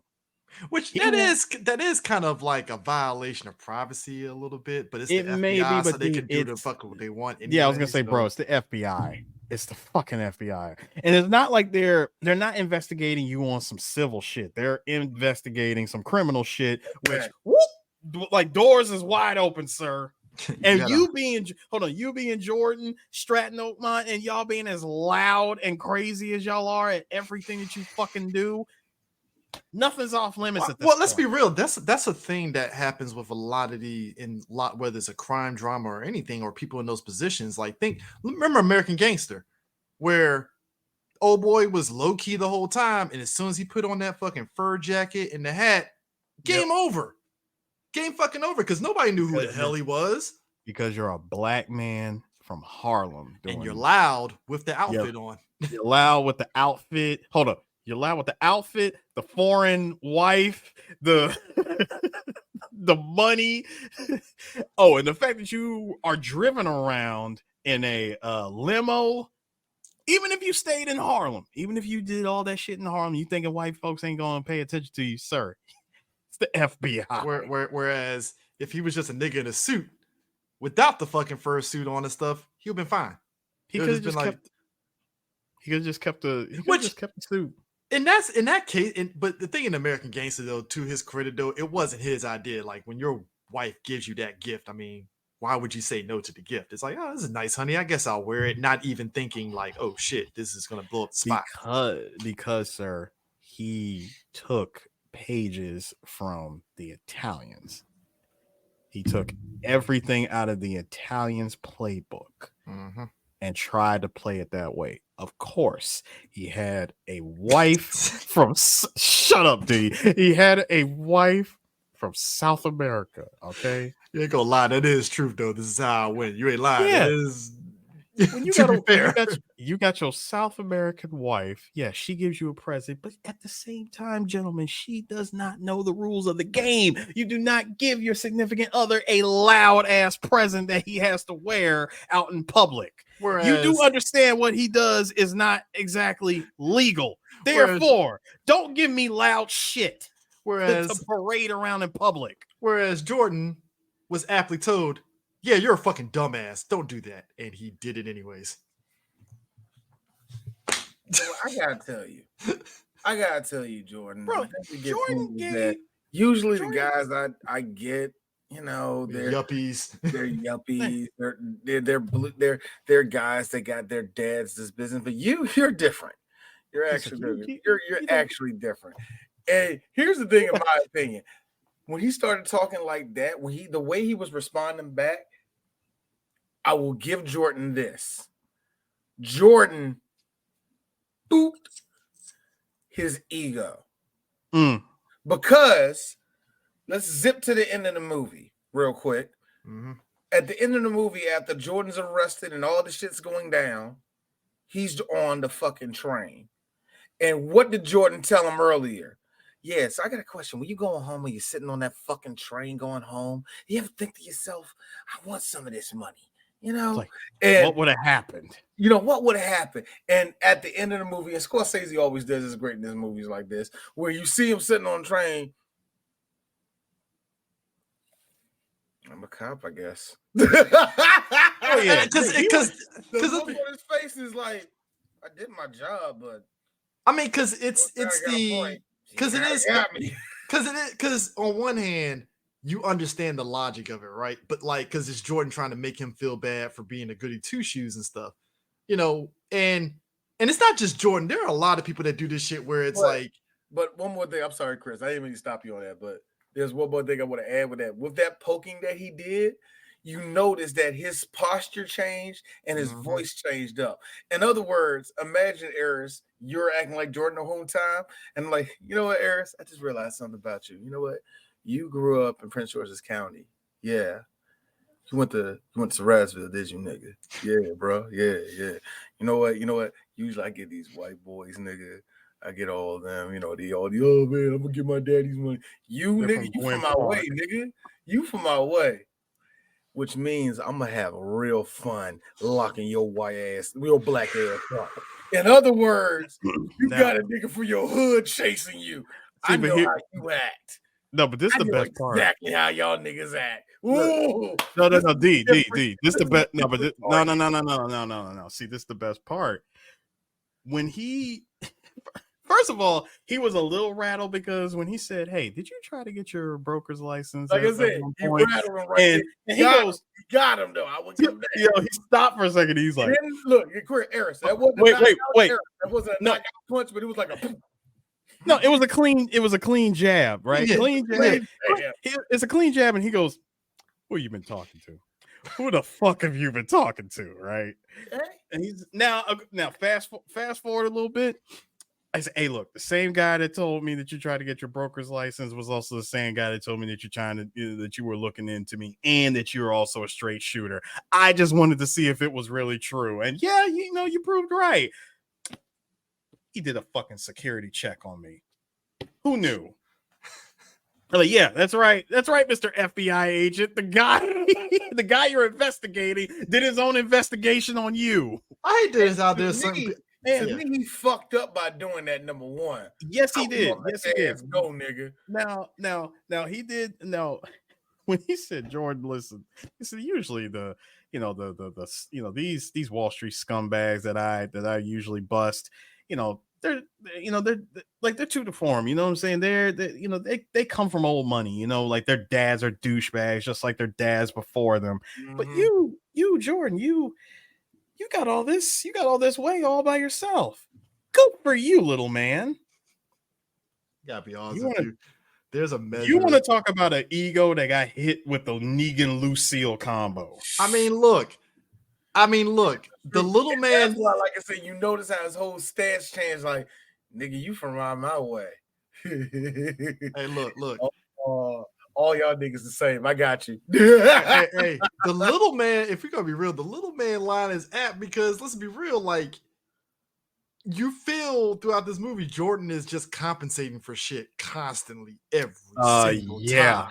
So the little man line is just we wear that as a sign of pride. See, black people, us coming from the dirt, it's like we wear that as a badge of pride. White people's like, oh, you're trying to be like the rich. Hey, yo, y'all Caucasians are cutthroat, man. And when he said that, I know he said, listen, when you buy a boat fit for a Bond villain, you gotta play the part sometime. I agree. It's true. I do agree. He also mentioned, which again, this goes further into the Jordan fuck up, but not so much the Jordan fuck up. He gave a scenario. Who's to say the story was even true, right? He gave this sob story about, it just pisses me off. This whole country was built by hardworking guys like, doctors, lawyers, FBI agents, nurses, blah, blah, blah. And you guys are just getting fucked financially at the end of the day. And no one cares. And, it's always good for me to give back. You know what I'm saying? Listen, I had this kid and, he couldn't rub two nickels together. And, it turns out that his mom needed surgery for this triple bypass, right? But we got him in, right? At the perfect stock, the perfect guidance, perfect opportunity, which, as you said, opportunity always knocks and all that. But we got him in and, we were able to get his mother into the best hospital in all of New York. Now, it didn't work out. Granted, she died, but hey, that's how you make it more. That's how you make the story real. That's how you make a story real. Yeah. Yeah. You make it unfortunate. That means we did everything we could, though, man. And the thing is, I would do that for anybody. Anyone. Now, because this is an FBI agent, a seasoned FBI agent at that, who knows what the hell he's dealing with. Notice how he signaled without actually signaling his partner to come over. He looked over at him like, "Hey, come over here right quick. You want to see some shit? You want to see some shit? Check this out." So, what does an intern make on a deal like that? On that one in particular, I would say somewhere north of $500,000. You blew it. You had it all and you blew it. Can you say that again? You're not going to get me. Double Jeopardy. Idiot. It's too late. You already... When he asked him to do that, and his boy is looming right over him, he goes, "Oh, I don't know what you're talking about. No. Listen, I know what I heard, Jordan. I know what I heard." That motherfucker said that. He said anywhere from. I'm like, Jordan, you fucking idiot. Why did you use a number. You Now, never see, hold use on. Look, that's Hold up. talking to the feds. When you use numbers, that's when they start looking. I get where you're coming from, D. Trust me, I get where you're coming from.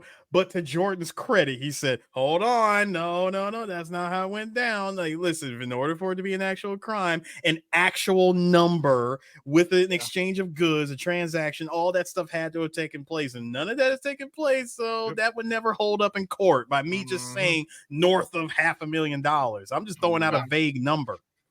Nigga, I'm a cop. I can change that. Yeah, I mean, you know. Now, of course, he's like, my point is this, Harris. Him even saying the numbers like, you stupid. Why did you give him a tether, you dumbass? I mean, that's true. I mean, he could have just said. That's how. But like, look, I understand. He could have said Jordan did like, you got me fucking monologuing. He did. Yeah. At least Jordan did that. At least he did that because that could have been way worse. So when he said that, he goes, "All right, gentlemen, I think it's about time that you both got the fuck off my boat." Fuck out of here. Before he threw money at him, I did love the way Denham said. He said, "Hey, look, Jordan, listen, I got to be honest, okay? This is a really nice boat. You know what I'm saying? Like, probably one of the nicest boats I've ever seen in my life, and." I gotta tell you, the hero that I'm gonna be when the Fed sees this fucking thing, because fuck Jordan, it's beautiful. Oh yeah, get the fuck out of here. Yeah, I mean, I think it's that moment right there, because it's like that's when you know you're dealing with somebody that knows you're gonna fuck up. I don't know how you're gonna do it, but you're gonna fuck up. See, you're gonna leave. You got too many tails. All right, he's like, Jordan's gonna do some smart shit, and I'm gonna have to respect it. Here's a smart moment, because I noticed that with his look, like a little bit smart, nigga. All right. Here's the moment where it would have worked. The moment was when his dad and his lawyer were like, "Look, step down. All right, step down. Take the deal. That deal." Basically, he would have paid the equivalent of a $50 ticket, essentially. He would have, because he would have just had to pay back a couple of fines. Oh, here's the thing. See, first of all, he already did what he called, hey, at this point, me trying to, yes, you did try to bribe a fucking federal agent. Dumbass. In so many words you did. But you trying to do that and realizing that it didn't work, which I love how after he tried to show off, hey, look, I got money, you don't. Fun coupons, boom, boom, boom.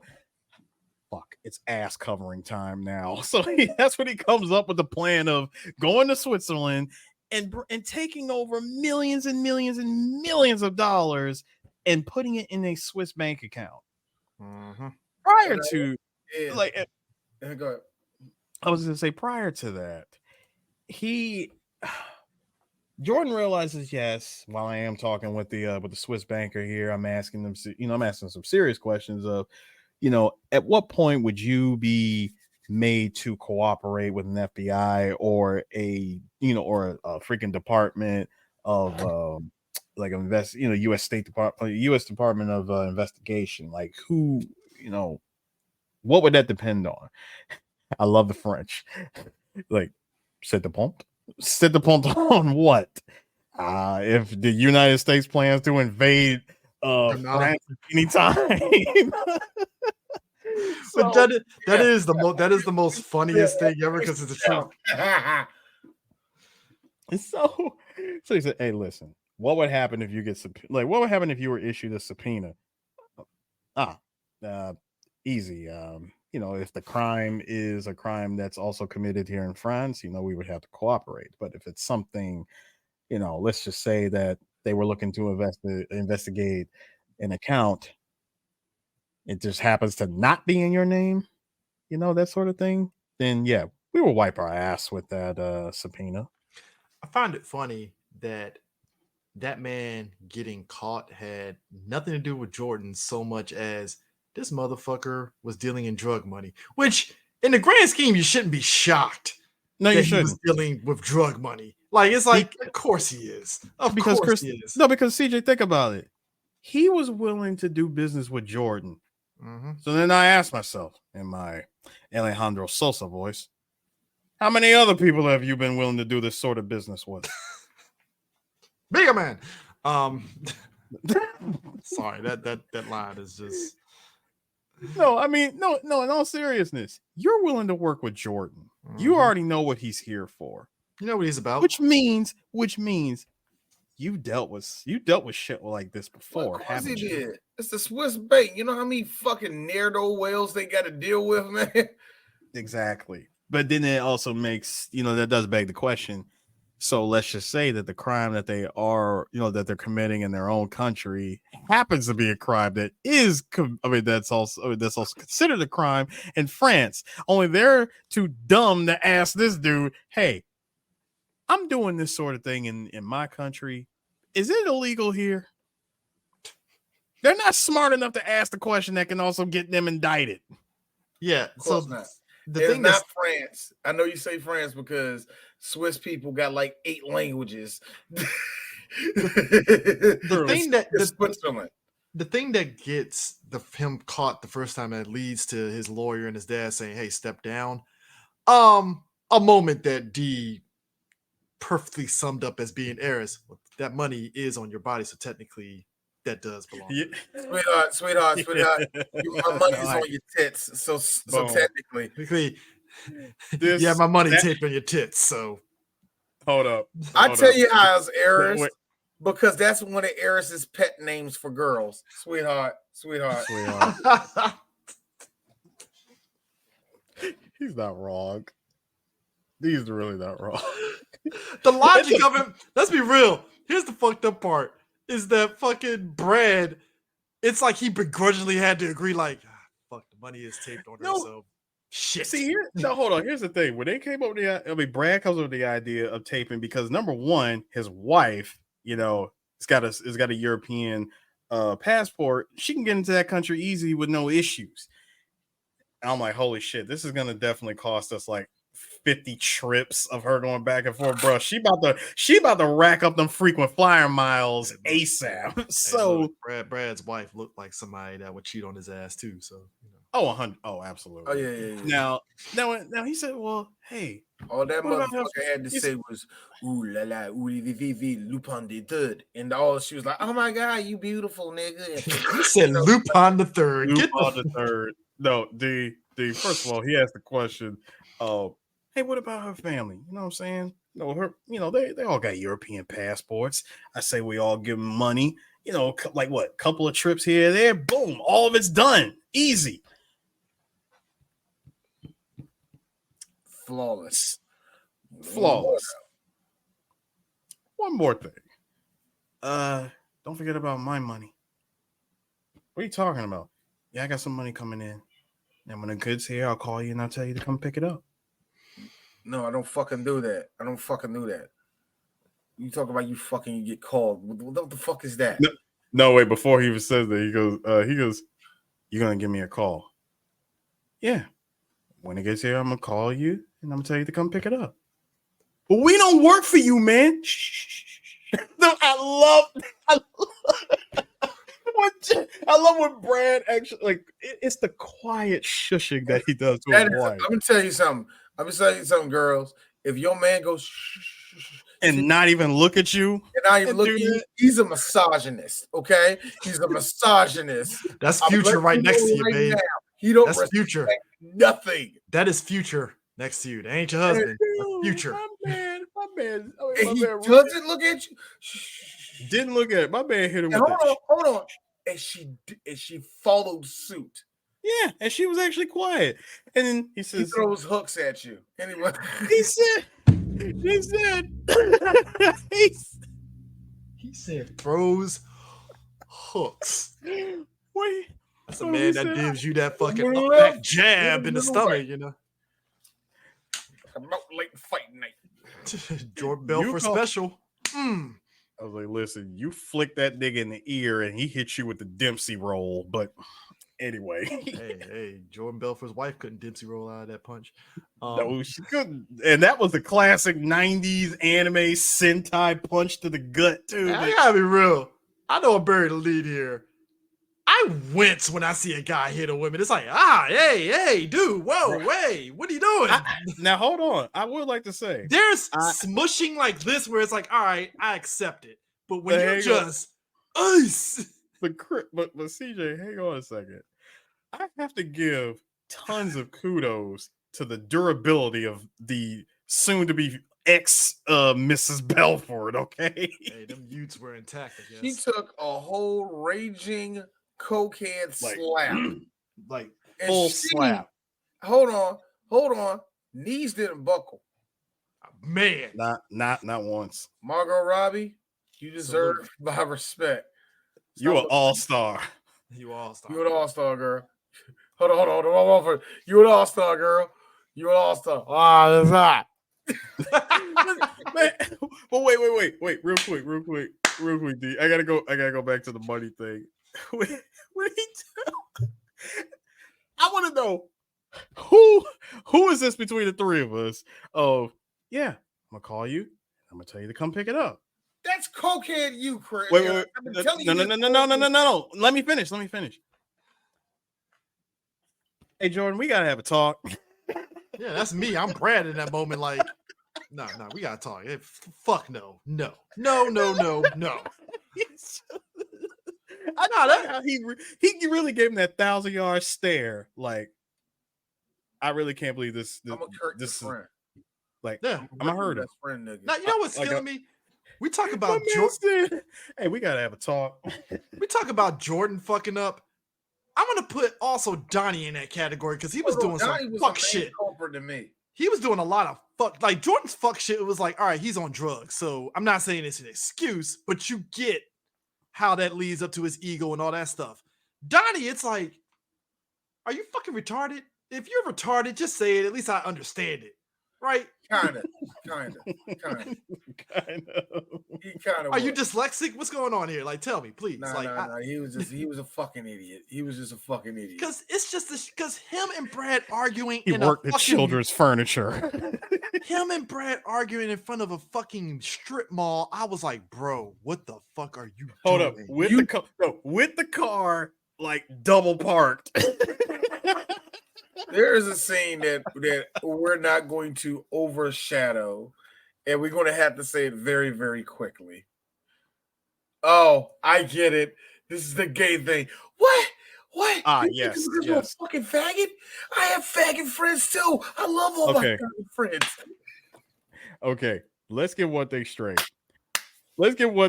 Gentlemen. I miss the 80s and 90s a little bit. No, hold on. If you notice, there was no homophobia in that at all. No, there wasn't. There wasn't. Now, hold on. Let's get one thing straight. That part of the movie is definitely one of my favorite parts because she's like, Jordan, listen, after they left, I checked the apartment. Baby, what is it? Like, talk to me. You see, cut to the very next day. Where is my money? Oh, man. Like Mr. Belfort, I don't know what you're talking about. I don't know anything about any money missing. Listen, it's $50,000 that was in my sock drawer. That's not there anymore. Where is my money? You've been here, all right? He's like, I don't know what you're talking about. I don't know anything about any money missing. Okay, you know what? Here. Start from the beginning, all right? Start from the beginning. Like you start from the beginning. What did you do the first thing in the morning? Well, I was like, all right, listen. Okay. I came here this morning, I got high, you know what I'm saying? I had breakfast, I had eggs, and then, I also had a little bit of ice cream. And, I thought to myself, like, who else do I know that likes ice cream? And then I thought of Rudy. Who's Rudy? Who the fuck is Rudy? he knows who Rudy is. You know, Donnie, you know who Rudy is? Rudy is? You know who Rudy is? Rudy? Oh, you know who? Like, come on, you know who Rudy is. Like, you've been to the lollipop club. You know who he is. I don't know what the fuck is he talking about? Been to the fucking lollipop club. I'm What like, the fuck is Donnie, you go to the I don't lollipop know what club? he's talking about. I don't know what the fuck he's talking about. He said, "What? I like to get fucked up, and I like to dance. I mean, what are you talking about?" So when he asked he asked him, bro, it's $50,000. It was here and now it's not here. Where the fuck is it? Did your little fucking faggot friend Rudy take my fucking money? See, here we are. Now that's what it is. This is a gay thing. This is why I'm here. Like, what gay? And then cut back to your joke, D. Like, what are you talking about? My cousin's gay. I go on vacation with him and his boyfriend every week. Like, I love fags. I love fags. I love all his faggot friends. Here's my thing. That's not the first time. No, here's my thing, yours. That's not the first time, and it wasn't the last time Jonah Hill had to say that in real life to a bunch of people. That it isn't. Let me say for the record, I have a whole bunch of friends. Let me say for the record, that part where he mentions, it's what? Don't feel bad. Like what? Like you did coke? Like, hey, listen, me and my buddies, we do blow all the time. All right, we do this shit every week. We're fucking degenerates ourselves. Okay, and like just like come on, just come clean. Just tell me where the money is. By the way, one of Martin Scorsese's favorite words is degenerate. We love that word. Degenerate. I think it's in almost every movie that he's done. It was in Goodfellas. It was in this movie. It was in fucking God. You know what? I can't even. I don't even mark it. It was an Irishman. I think the funniest shit, even past that though, is just the argument between them at the strip mall. Hold on, before you get to the strip mall, Chris, I was just gonna say, in that whole exchange, between the gay housekeeper was number one. I'm Jordan in that situation. Donnie is clearly D. Chris, you're definitely Chester. Why I gotta be Donnie, man? I'm not gonna argue about me being around gay people like that. Because that just sounds like in that situation that all of those responses sounds like you, Eris. All of those responses sound like you. Donnie, like I said, Donnie is cokehead you anyway, yeah. He's just Eris and you. Wait, hold on. So does that mean in this situation Jordan is Chris? Sadly. I say sadly because Chris, you seem like a dude like look. It's three black geeks. All right. You know what we are. We a bunch of fucking degenerates. Where's the fucking money? We we're not trying to start shit, nigga. If you want to suck dick of your old time, and be an F word. That's what Chris would do. I would have to pull from a little whitey bitch F word about it. I have to pull from Sue's boy. Where's Rick? Don't care. Where's Rick? That is the best. You pulled a Negan. Where's the money? Don't care. Where's the money? It's listen. I don't know anything about. Don't care. Where's the money? Where's the money? Just tell me where the money is. Because honestly, I believe you, like CJ, you and D are Chester and C Otter, where y'all punching this dude out and then lifting him up over the friggin' balcony. As menacing as Negan was, I hollered when he said, "Don't care. Where's Rick?" The other golden line, D. The other golden line, CJ. Starving. You. By practically, you mean not really.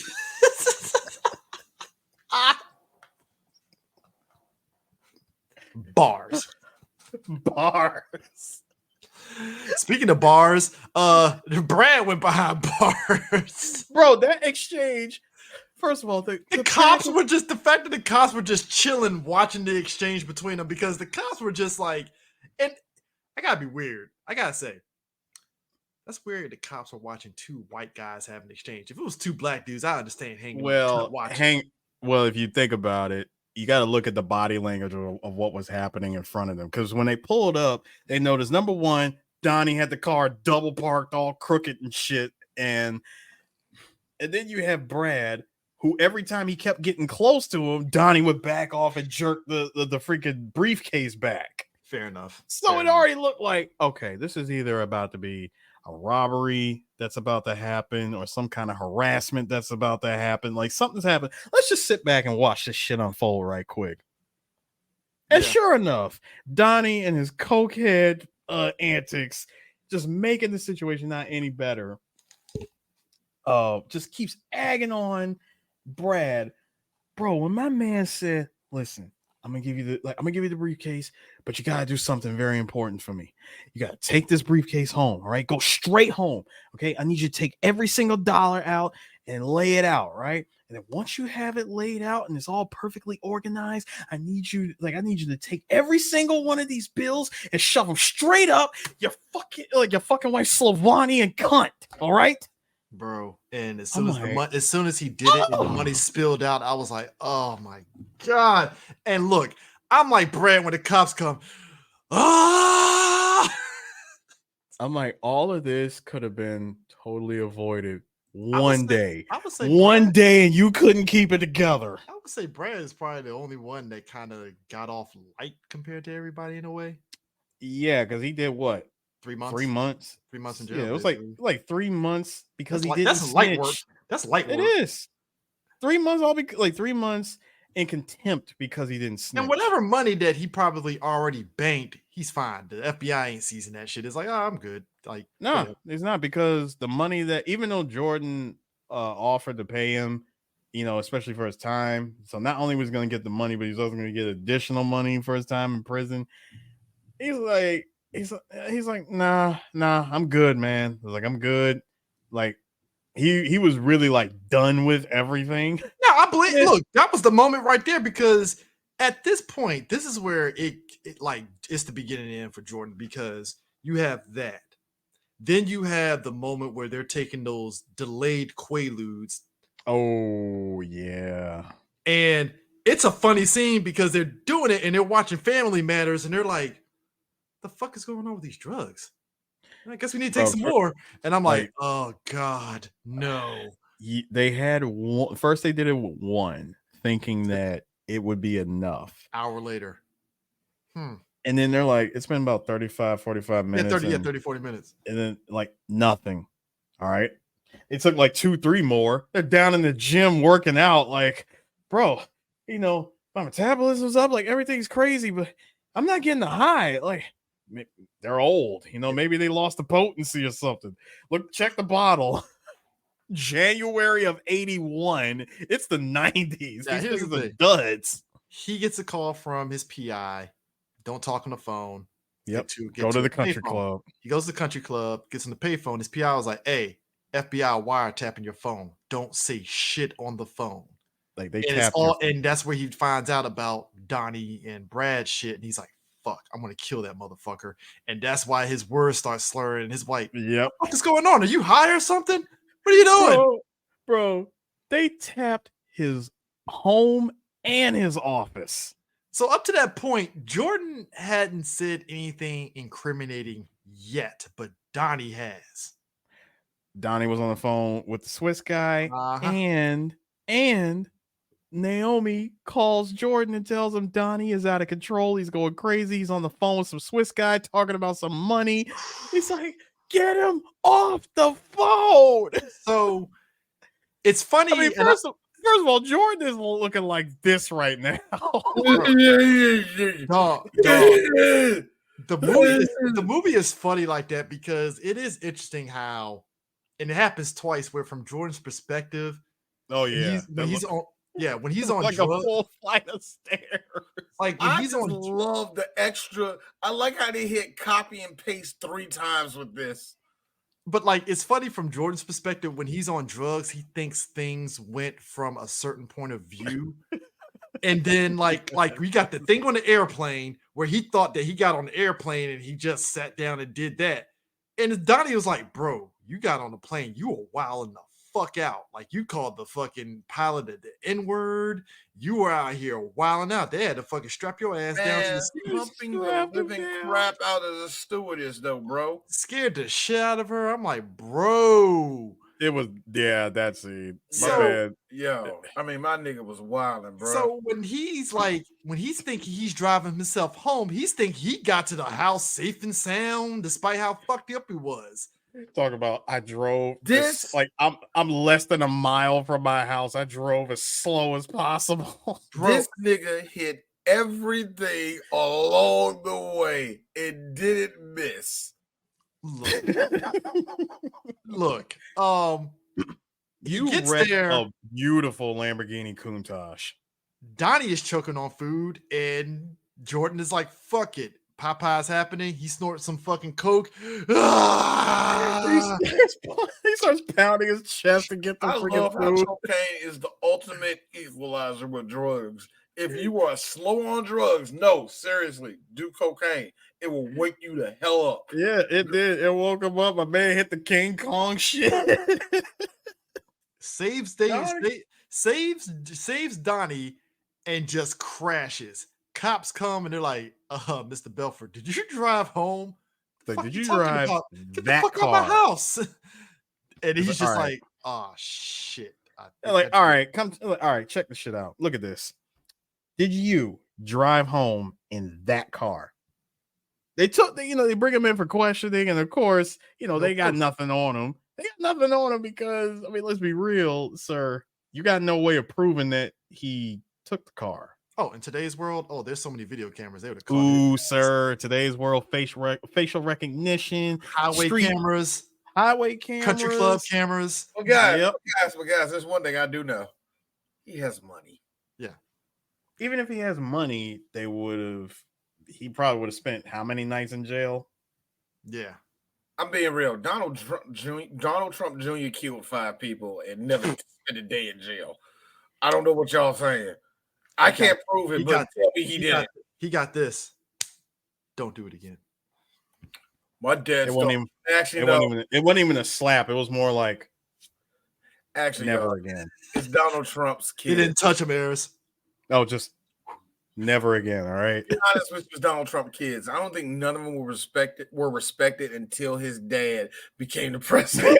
I'm being dead serious. Like, we only know about Ivana Trump because she was the daughter that he wanted to fuck, and he put her name out there. Like, I gotta be honest. I didn't know that Donald Trump had 2 sons until he was running for president. His kids are not respected. His kids are the type that will come up to us and tell us what to do. We look at him like, yeah, go fuck yourself, cracker. And he'd be like, all righty then. And just go back his own way. But Eric Jr., Eric Trump, he looks like he takes part in Hostel.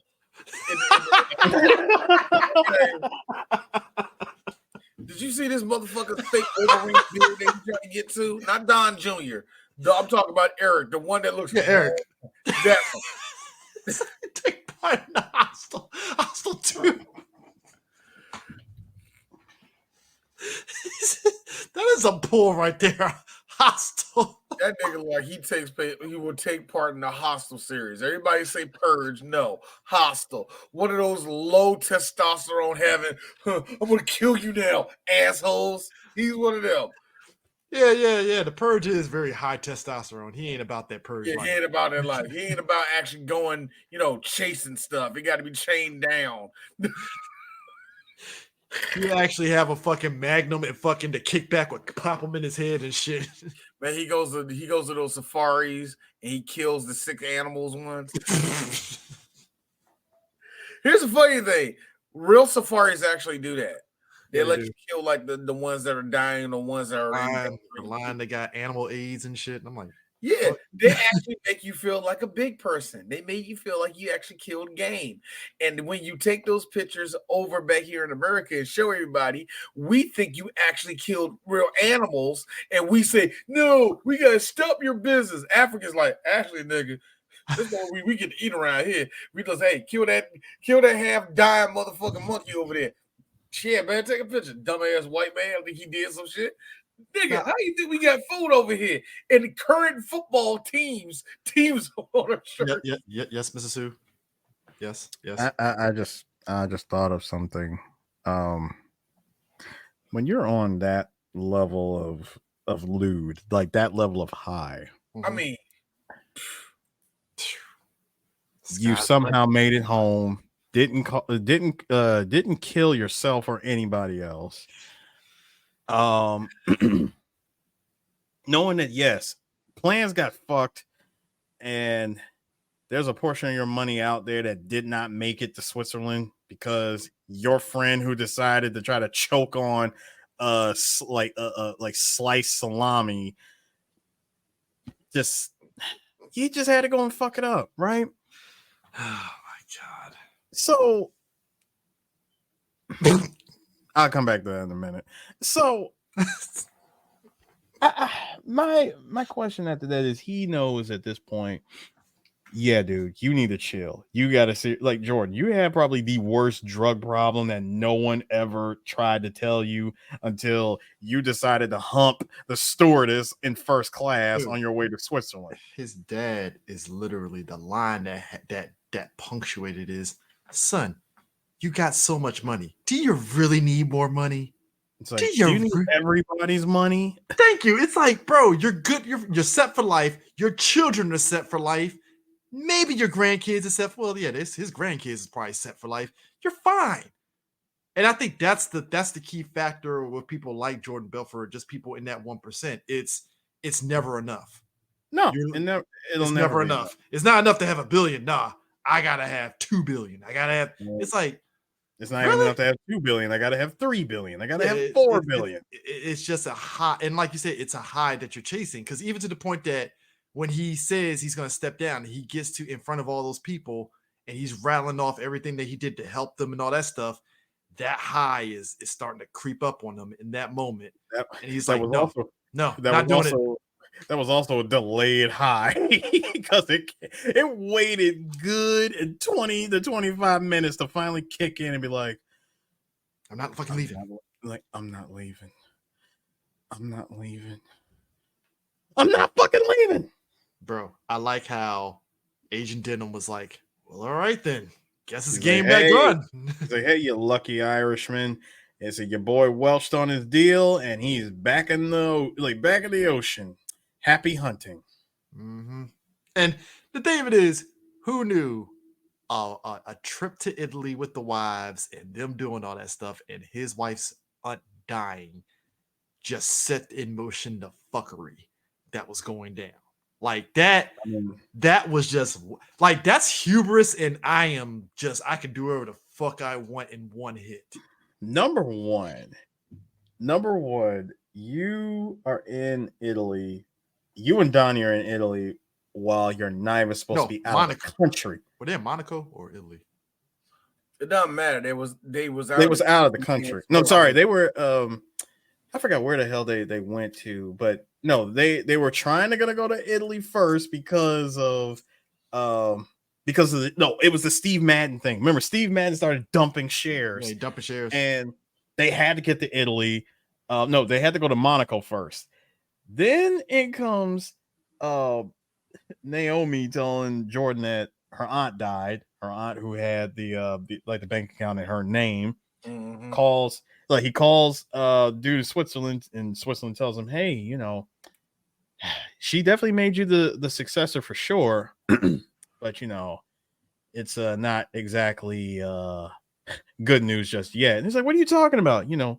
Get your ass over here. He's like, this Swiss fuck.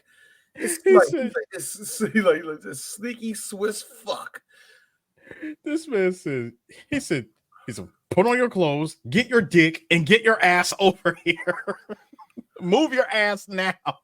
They want this dude to literally go from Italy to France to London. To which, to me, I would have been like, hey, Jordan, you could have just said, all right, y'all fly to London, me and Donnie go to fucking France. Done. The problem is it's the aunt and it's the funeral. You didn't have to go together. Thank you. That's what I was saying. That's true. That is true. They didn't have to go together. Here's the worst part. They couldn't necessarily take a plane because they could. Not from where they were. From where they were, they had to sail. They had to go to Monaco first. And then from there they were able to drive to they were going to drive further to Italy. Then they would take Italy, another Switzerland, then they were going to fly to London. Yeah. Right. Then they're gonna go back to London. The chop, though. Which here's the thing. Here's the thing for a lot of us. I know you stupid Americans. We think like that's far. No, nigga, that's literally going from fucking Texas to fucking Tennessee. It is not that far of a drive. So I mean, all they had to do was just get the boat there, and they would have got a car, drove, and did everything they needed to do without having to fly. Just gotta get through that chop. That chop. It's a good chop, right? Yeah, if we hatch down everything and a couple dishes might, break. We're looking at a couple of broken dishes. Look at a couple of a couple of hours later. Duluth. I will not die sober. Bro, I do not blame him. I don't blame him, but when she drugs. I like how she looked at him like, are you fucking kidding me, Jordan? Really? You want to get high right now? So, sir, want to know something real? My wife. Are you fucking serious, D? Give me two of the motherfuckers. Like, yo, we going out. You see this? The glass is about to break. Sirs, in that moment when she said, Jordan, are you fucking kidding me? The divorce papers were already formed in her head. Oh, yes. She's like, I am divorcing him. It's so over. Look. I looked it up. It was real.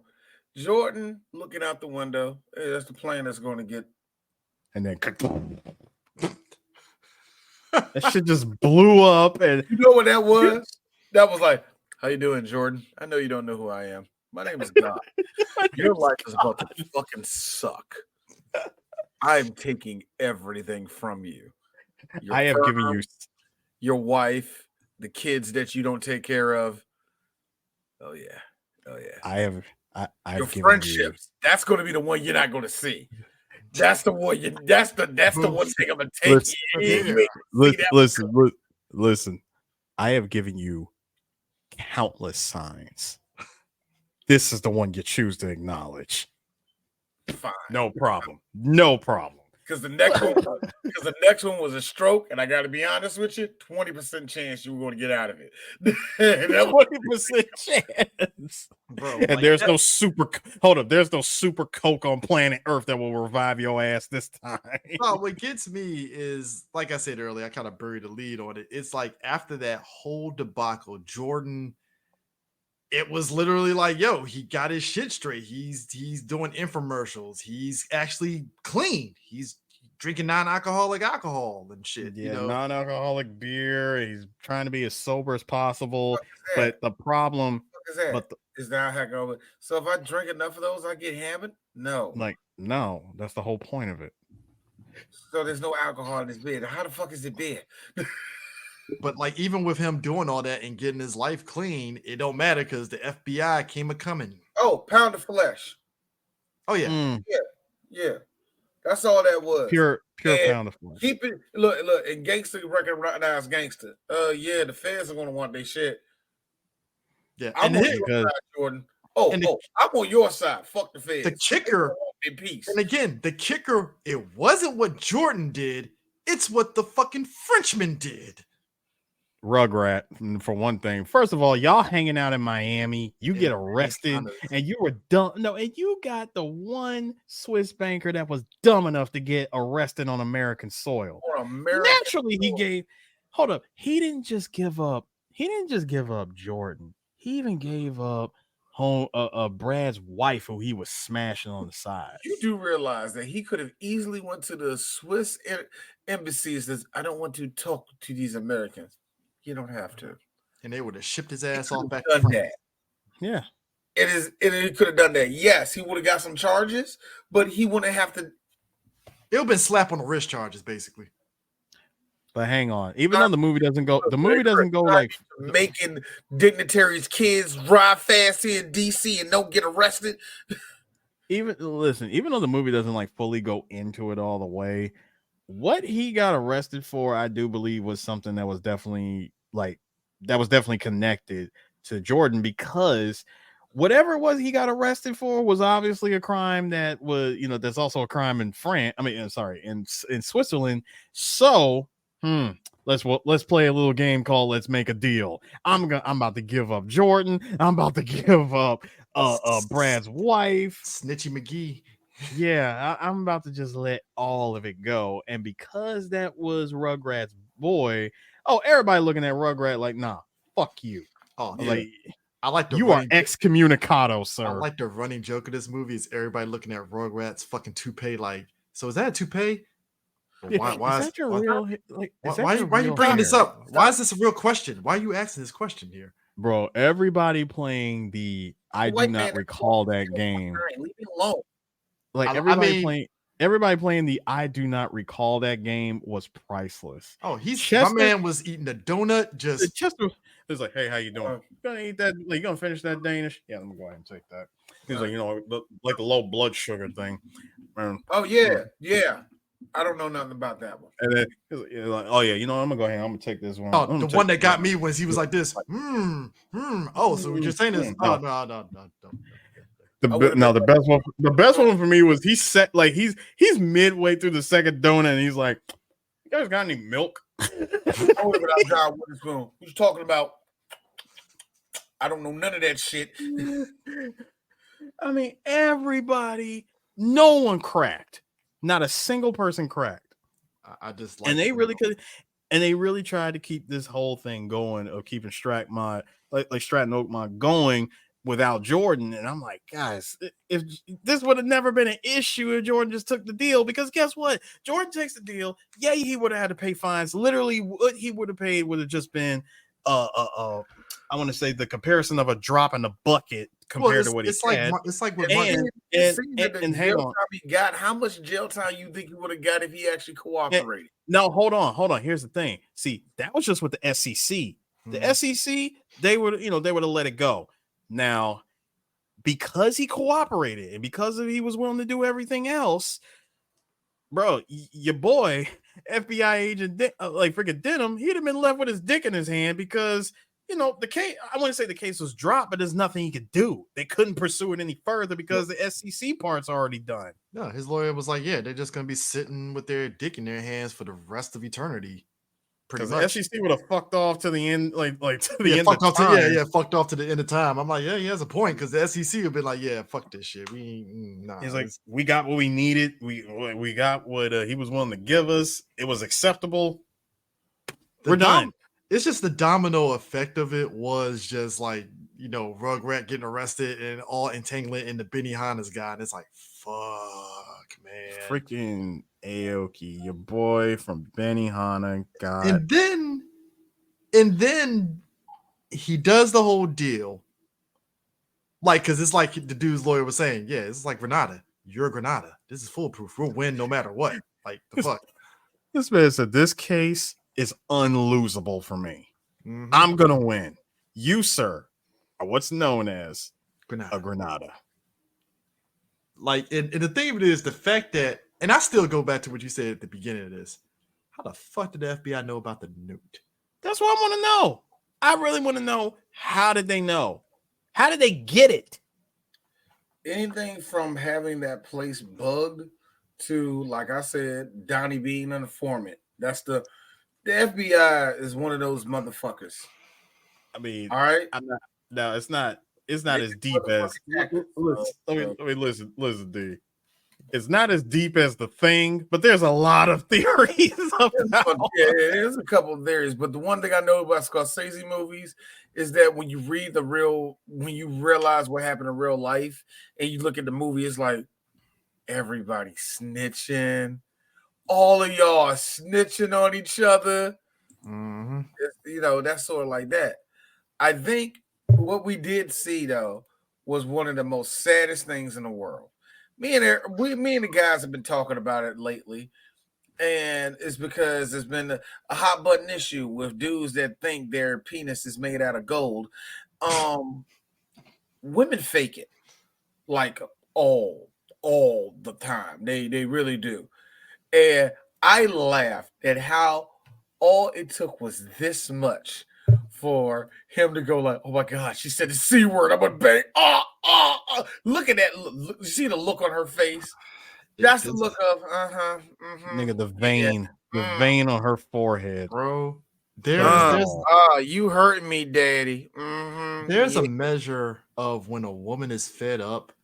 There are a variety of things that she'll do to show like she's done. This is one of them. Yeah, like a lot of I like how like understand spells of rape. Okay, let me hear. All right, easy. This is that thin line where if you're not married, shut the fuck up. So, but that right there, because I like how it went from Jordan, no. This motherfucker on top of her, like, I fucking hate you. So hurry up. It's like, you got my panties off. Go ahead, just stick it in, dude. Jesus, we're here. This is gonna be the last hurrah. You better fucking make it worth it, and that's exactly what it was. It's like, if you're gonna do it, do it. How he did the man thing and didn't hear her wordage that whole time. Fuck me like it's the last time we're fucking. And he'd thinking, oh God, pussy. That's all he heard. That's all he heard. I mean, listen, there's a song from Stain called It's Been a While. Bro, and it's been a while since they last hit. Here's the problem. So yeah, so all I gotta do is just do a couple of fucking do what they tell me to do. You know, I might only do it about 4 years. That's nice. Yeah, you know, and no, blah blah blah blah blah blah. You know what I'm saying? Good for you. It's her undressing as she's saying that, just casual undressing. The good for you part was like, hey Jordan. Oh, she done. Walk out the room, do coke now. You don't need her. You don't need her. She's gone. He still didn't get the memo. He got his nut off. I want you to look at this. Look at this face. That's the face of a man that just realized his pussy pipeline has just closed on him. Closed. He's like, wait, what? Bro, that shit turned into Fort Knox. Okay, you will never get in that again. Nas's ether beat should have been over how she laid it out with, I'm divorcing you. My lawyer told me that I can get the kids, but hey, visitation. She hit every check mark. If you cooperate, I might allow visitation. Whew. Oh, and my lawyer said I'm actually going to win. Dude.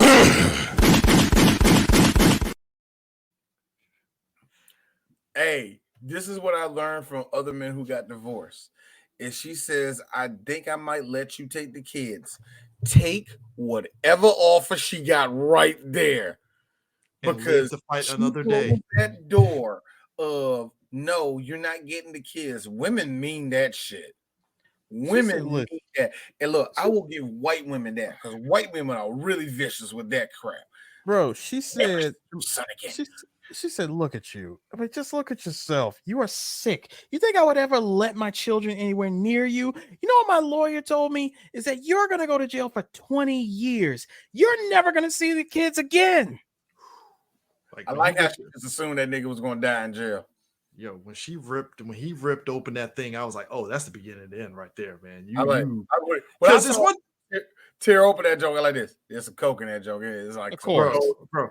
Because that's cocaine. Him yelling, "You're not going to take my kids." That's typical. I can understand that anger in the moment. Like, you're not going to take my kids away. Like, I understand that anger, but when he sat there and ripped it, I was like, "Oh, God, sir." So. You mix drugs like that, that's what's gonna happen. Yeah. Gentlemen, if there's anything that I've learned from watching cases like this, you want to talk about two of the most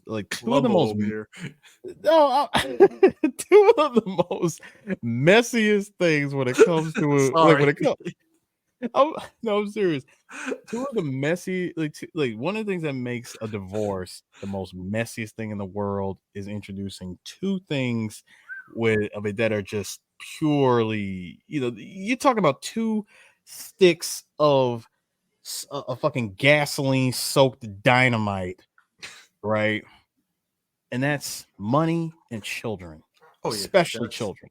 That is because the child support ain't the killer. It's the alimony.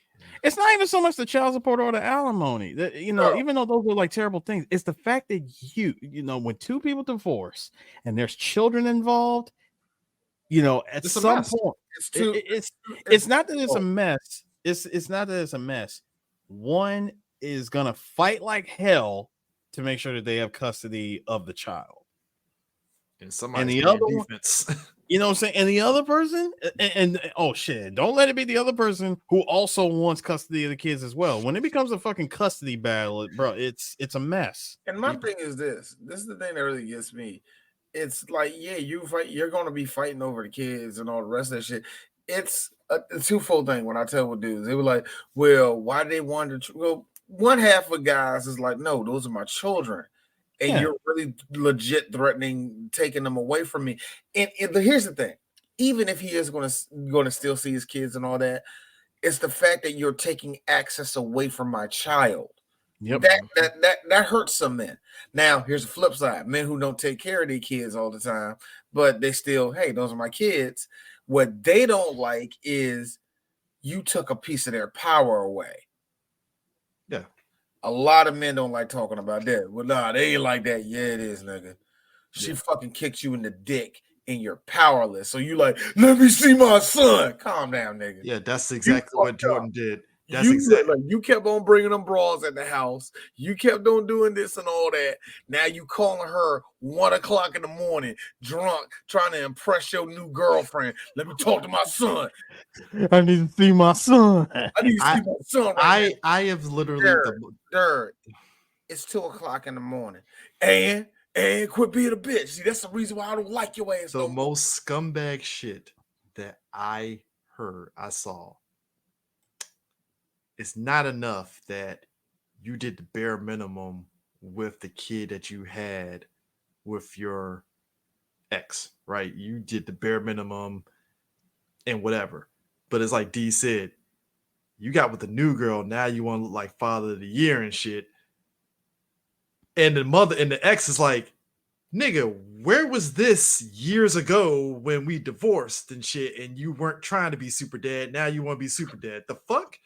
Because CJ, to answer that question, it's because my man had an internal battle, and the battle that he was dealing with was making the choice of dealing with either commitment or new pussy. New pussy won, apparently. So, Yeah, it did. It's not like I wanted to answer for that, but I just laughed. I was like, bro, that's the audacity for your ass right there. Like men, come on, bro.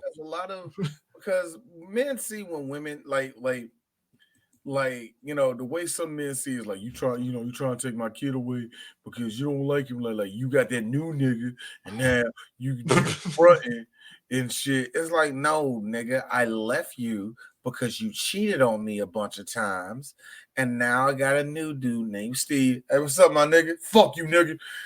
Steve, don't cheat on me. So you want me just to fail? Is that all it is? Yeah, bitch. No, D, hold up. You guys say Steve don't cheat on me. Steve don't cheat on me, nigga. Give it time. Me when I hear that. Eris, you gotta stop that. Wait!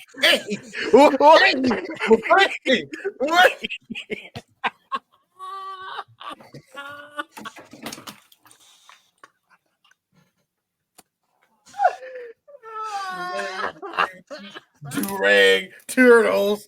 Teenage Durag turtles.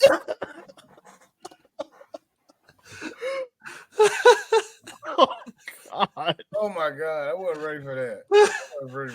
Bro, but nah, man, like, hey, yo, this is a funny episode. Yo, like, I'm sorry, like, I cringe. He jabbed the shit out of her in the stomach, and it was like, bro, Margot, a tough bitch for Sydney. Like She I ain't said, moving, the go ahead. durability of She ain't no Margot bitch. Just bam. I'm like, yo. They built that well, and she took it. No, Scorsese was like, so Robbie, I'm gonna get a stunt woman. Nah, we're doing this. No, We're I doing can this. fucking do it. I can fucking do it. I had a kangaroo kick me in the face when I was like 6. It's an Australian joke. Yeah, Leo, like, don't be a pussy, all right? Listen, I'm just gonna say it for the record, sir. Once again, Jordan Belfort punched this in the stomach. Yo! D, did you forget? It sucks, man. Did you forget to put the Will Smith on that one? Lead at this one. Once again, didn't.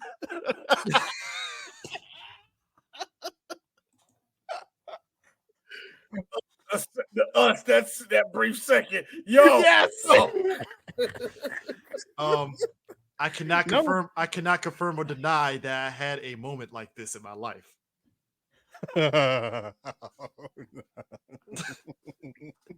Wait a minute. There was no cheating, but it was definitely like Chris. Number one, sir. Let's point something out here. Number one, that was a great picture that I used as an example. Number two, I'll be mad as hell if that ends up becoming our thumbnail. Yo, when Aris put that in the chat, I was a little triggered because I was like, I've been there. Actually, that wasn't me. I didn't put that in the chat. Oh, I thought it was D put in there. D put in there. I was like, I was a little triggered on that one, but not in a bad way. The one of Jordan getting caught. Yeah, with Naomi. Chris be on the phone. Chris be saying shit like Chris, you be just letting us know shit, man.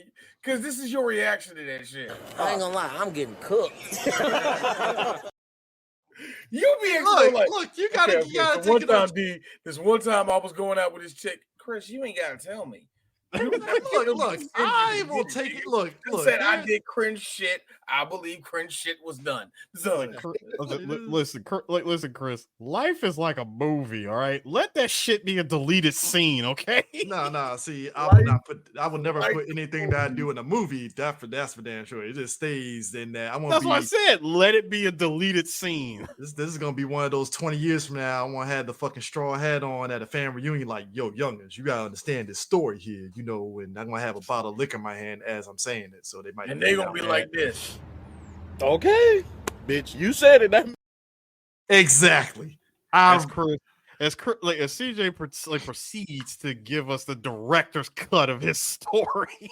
Chris look like a nigga that sucked sunflower seeds aggressively hard around. 1995, right? And just throw it like this. He just sucked on the seed. He didn't even break that bitch open. My girl looking at me as I'm telling the story. Bianca can actually put relaxing in her head like James Brown. Orange shades and all. It's like, all right. Oh man. So anyway. Let's wrap this movie up. Let's wrap it up. Before we continue, before we go on with this. So, all right, going back to where I said again, how the hell did the feds get the note and all that shit? So get this. This is going off of the real story here. So apparently, following that federal indictment, both Donnie and Jordan pleaded guilty to 10 counts of securities frauds and money laundering back in 1999. And in exchange for reduced sentences, they both cooperated with federal investigations of their own colleagues. Now, Donnie was convicted of insider trading, perjury, conspiracy, and money laundering, and ordered to pay $200 million in restitution. Wow. He was sentenced. He was also $200 million in restitution, and he was sentenced to 4 years in prison. 4 years in prison, while Jordan was sentenced to 2 years. Donnie was released on probation in 2004 after serving 39 months. Jesus. Hey. So that's why I still say going off the movie, I just kind of look at it as all right. Either there was a lack of pacing, or they couldn't find a space to figure out how the hell this happened. I think Of Donnie, the vagueness of everybody snitching on everybody is the best way of describing it. which again, it goes back to what I said earlier. There are no friends in Wall Street. Spider-Man pointing at Exactly. Spider-Man. Yeah, Spider-Man pointing at Spider-Man. Spider-Man. That's purely what it is, yeah. I mean, because Donnie probably, who's to say Donnie didn't have a wire on him?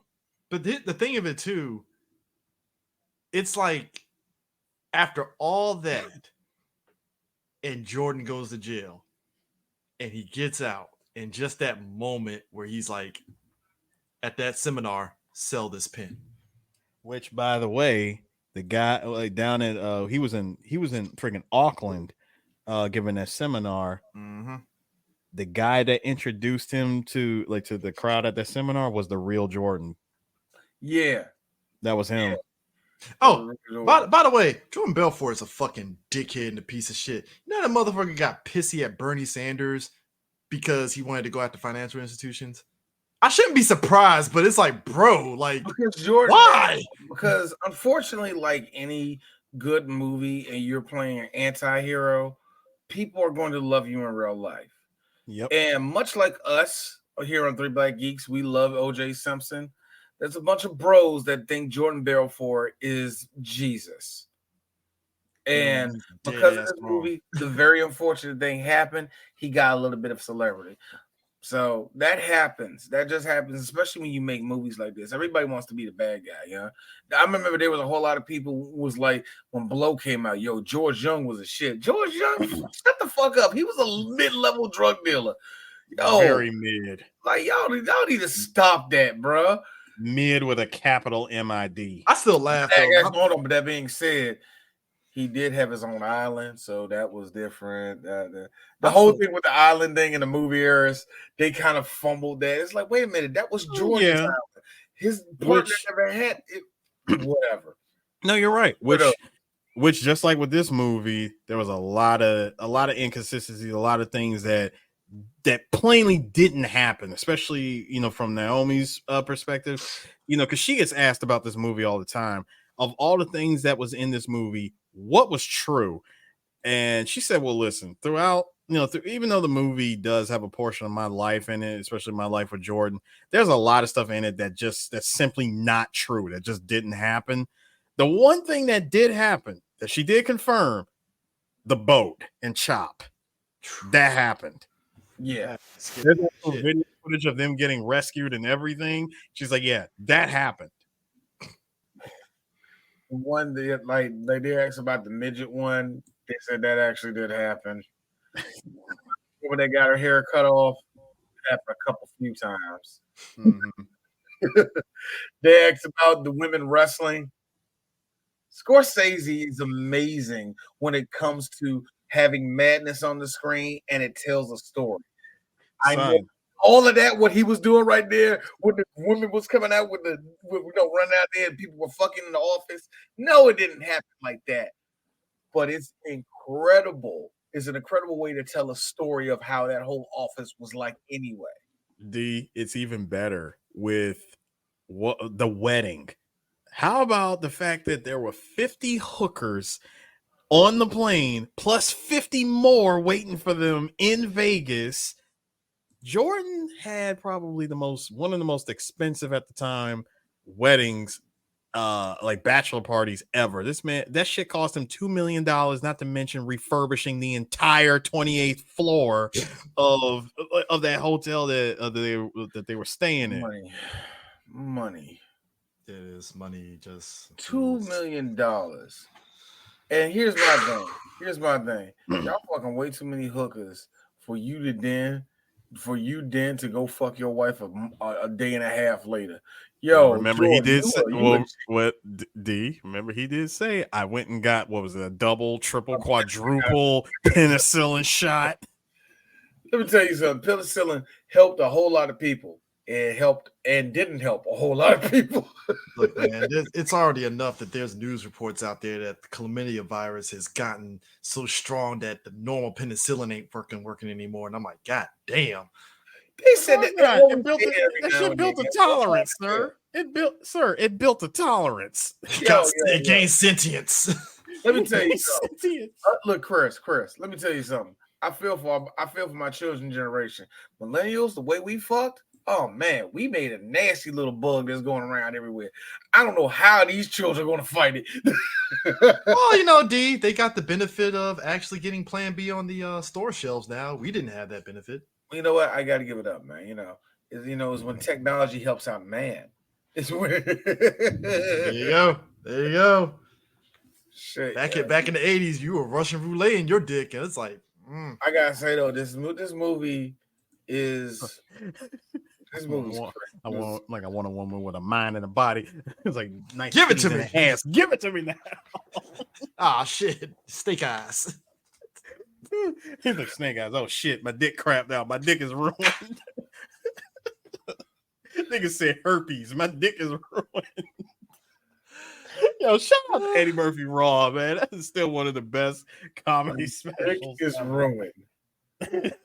Hilarious. Still gets me to this day. But anyways, but nah, this movie, Wolf of Wall Street, out of Scorsese's thing, it definitely is one of those rewatchable movies for me, just like Goodfellas and Casino is, where you just the self-destruction that happens, you just have to sit back in amazement of watching it. And much like both of those movies, unlike if you watch, and it's not a bad thing in a sense, if you watch Gangs of New York, you feel every second of the runtime. Mm-hmm. Same thing goes with The Irishman.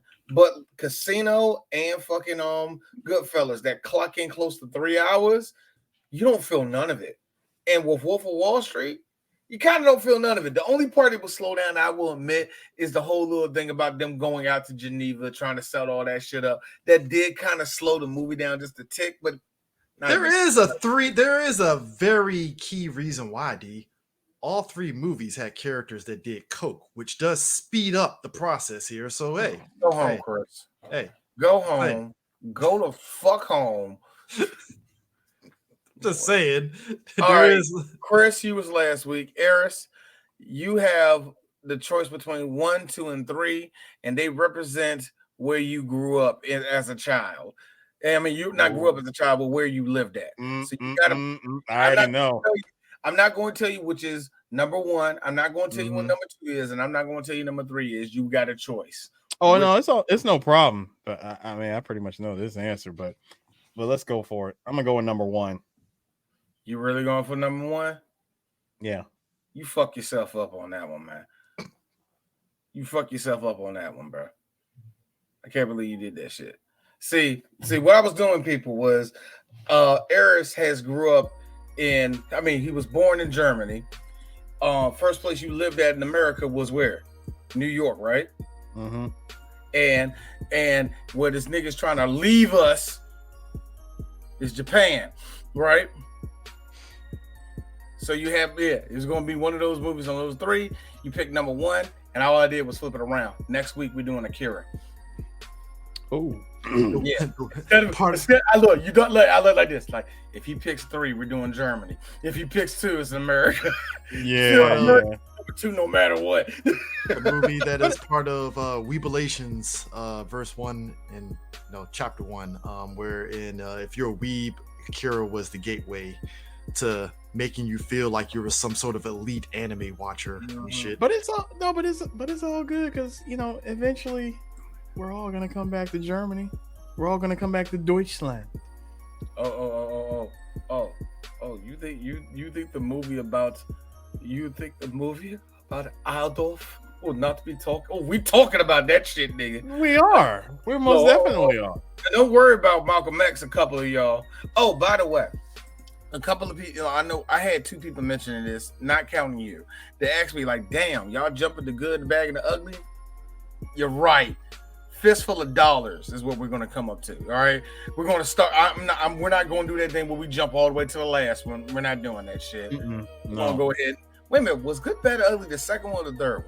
The third. Good, Bad, and the Ugly was Good, Bad, and the Ugly is the final movie. It was fist. Mm-hmm. It was a fistful of dollars. It was a fistful of dollars, and for a few dollars more. A few dollars more than that one. Yeah. But we're going to do the fistful of dollars first. But I'm just going to let that out there because so let y'all know we still have Malcolm X to do, Vice to do, downfall, and we still got what's her name to do, man. So yeah. Yep. So but still, next week is Akira. This is going to be a redo because we did Akira before, but it's bad. It's like the first half of it is terrible. Much like Dominion Tank Police, I kind of want to redo on that. Yeah, it's one of those. It was one of those when you, and actually it was because you mentioned Dominion Tank Police is the reason why I was like, yeah, we're going to have to redo a couple of these animes. There's one next year that I announced on 3BG. If nobody's seen it, we are starting going into next year. Yeah, we're doing Cowboy Bebop again. So yeah, we haven't done. Yes, that was one of our early ones that need to be fucking redone. For the love of God, look at the face on Chris. Look at the face that Chris makes. Because I was trying to remember because I could have sworn we did that shit twice, but then I had to sit there and say no. Twice? No, we didn't do it twice. That's the thing. It was just in my head. I thought we did. You know what it was? I did another podcast where we were talking about Cowboy Bebop, so that's probably why it's in my head. Yeah, my bad. Yeah, but that's like I said, that's next year though. But yeah, did talk about that piece of shit Netflix show though, so you know. Terrible. Hey Chris, you put up the weakest shield for that show, by the way. No, I put up the weakest shield only because people were being stupid about the critiques. I don't mind if you want to fucking say, oh, the show was horrible, but guys, like, there's a smart way to do it and not being fucking neckbeards about the shit. God damn, like, you're right there. How else are they going to hear us?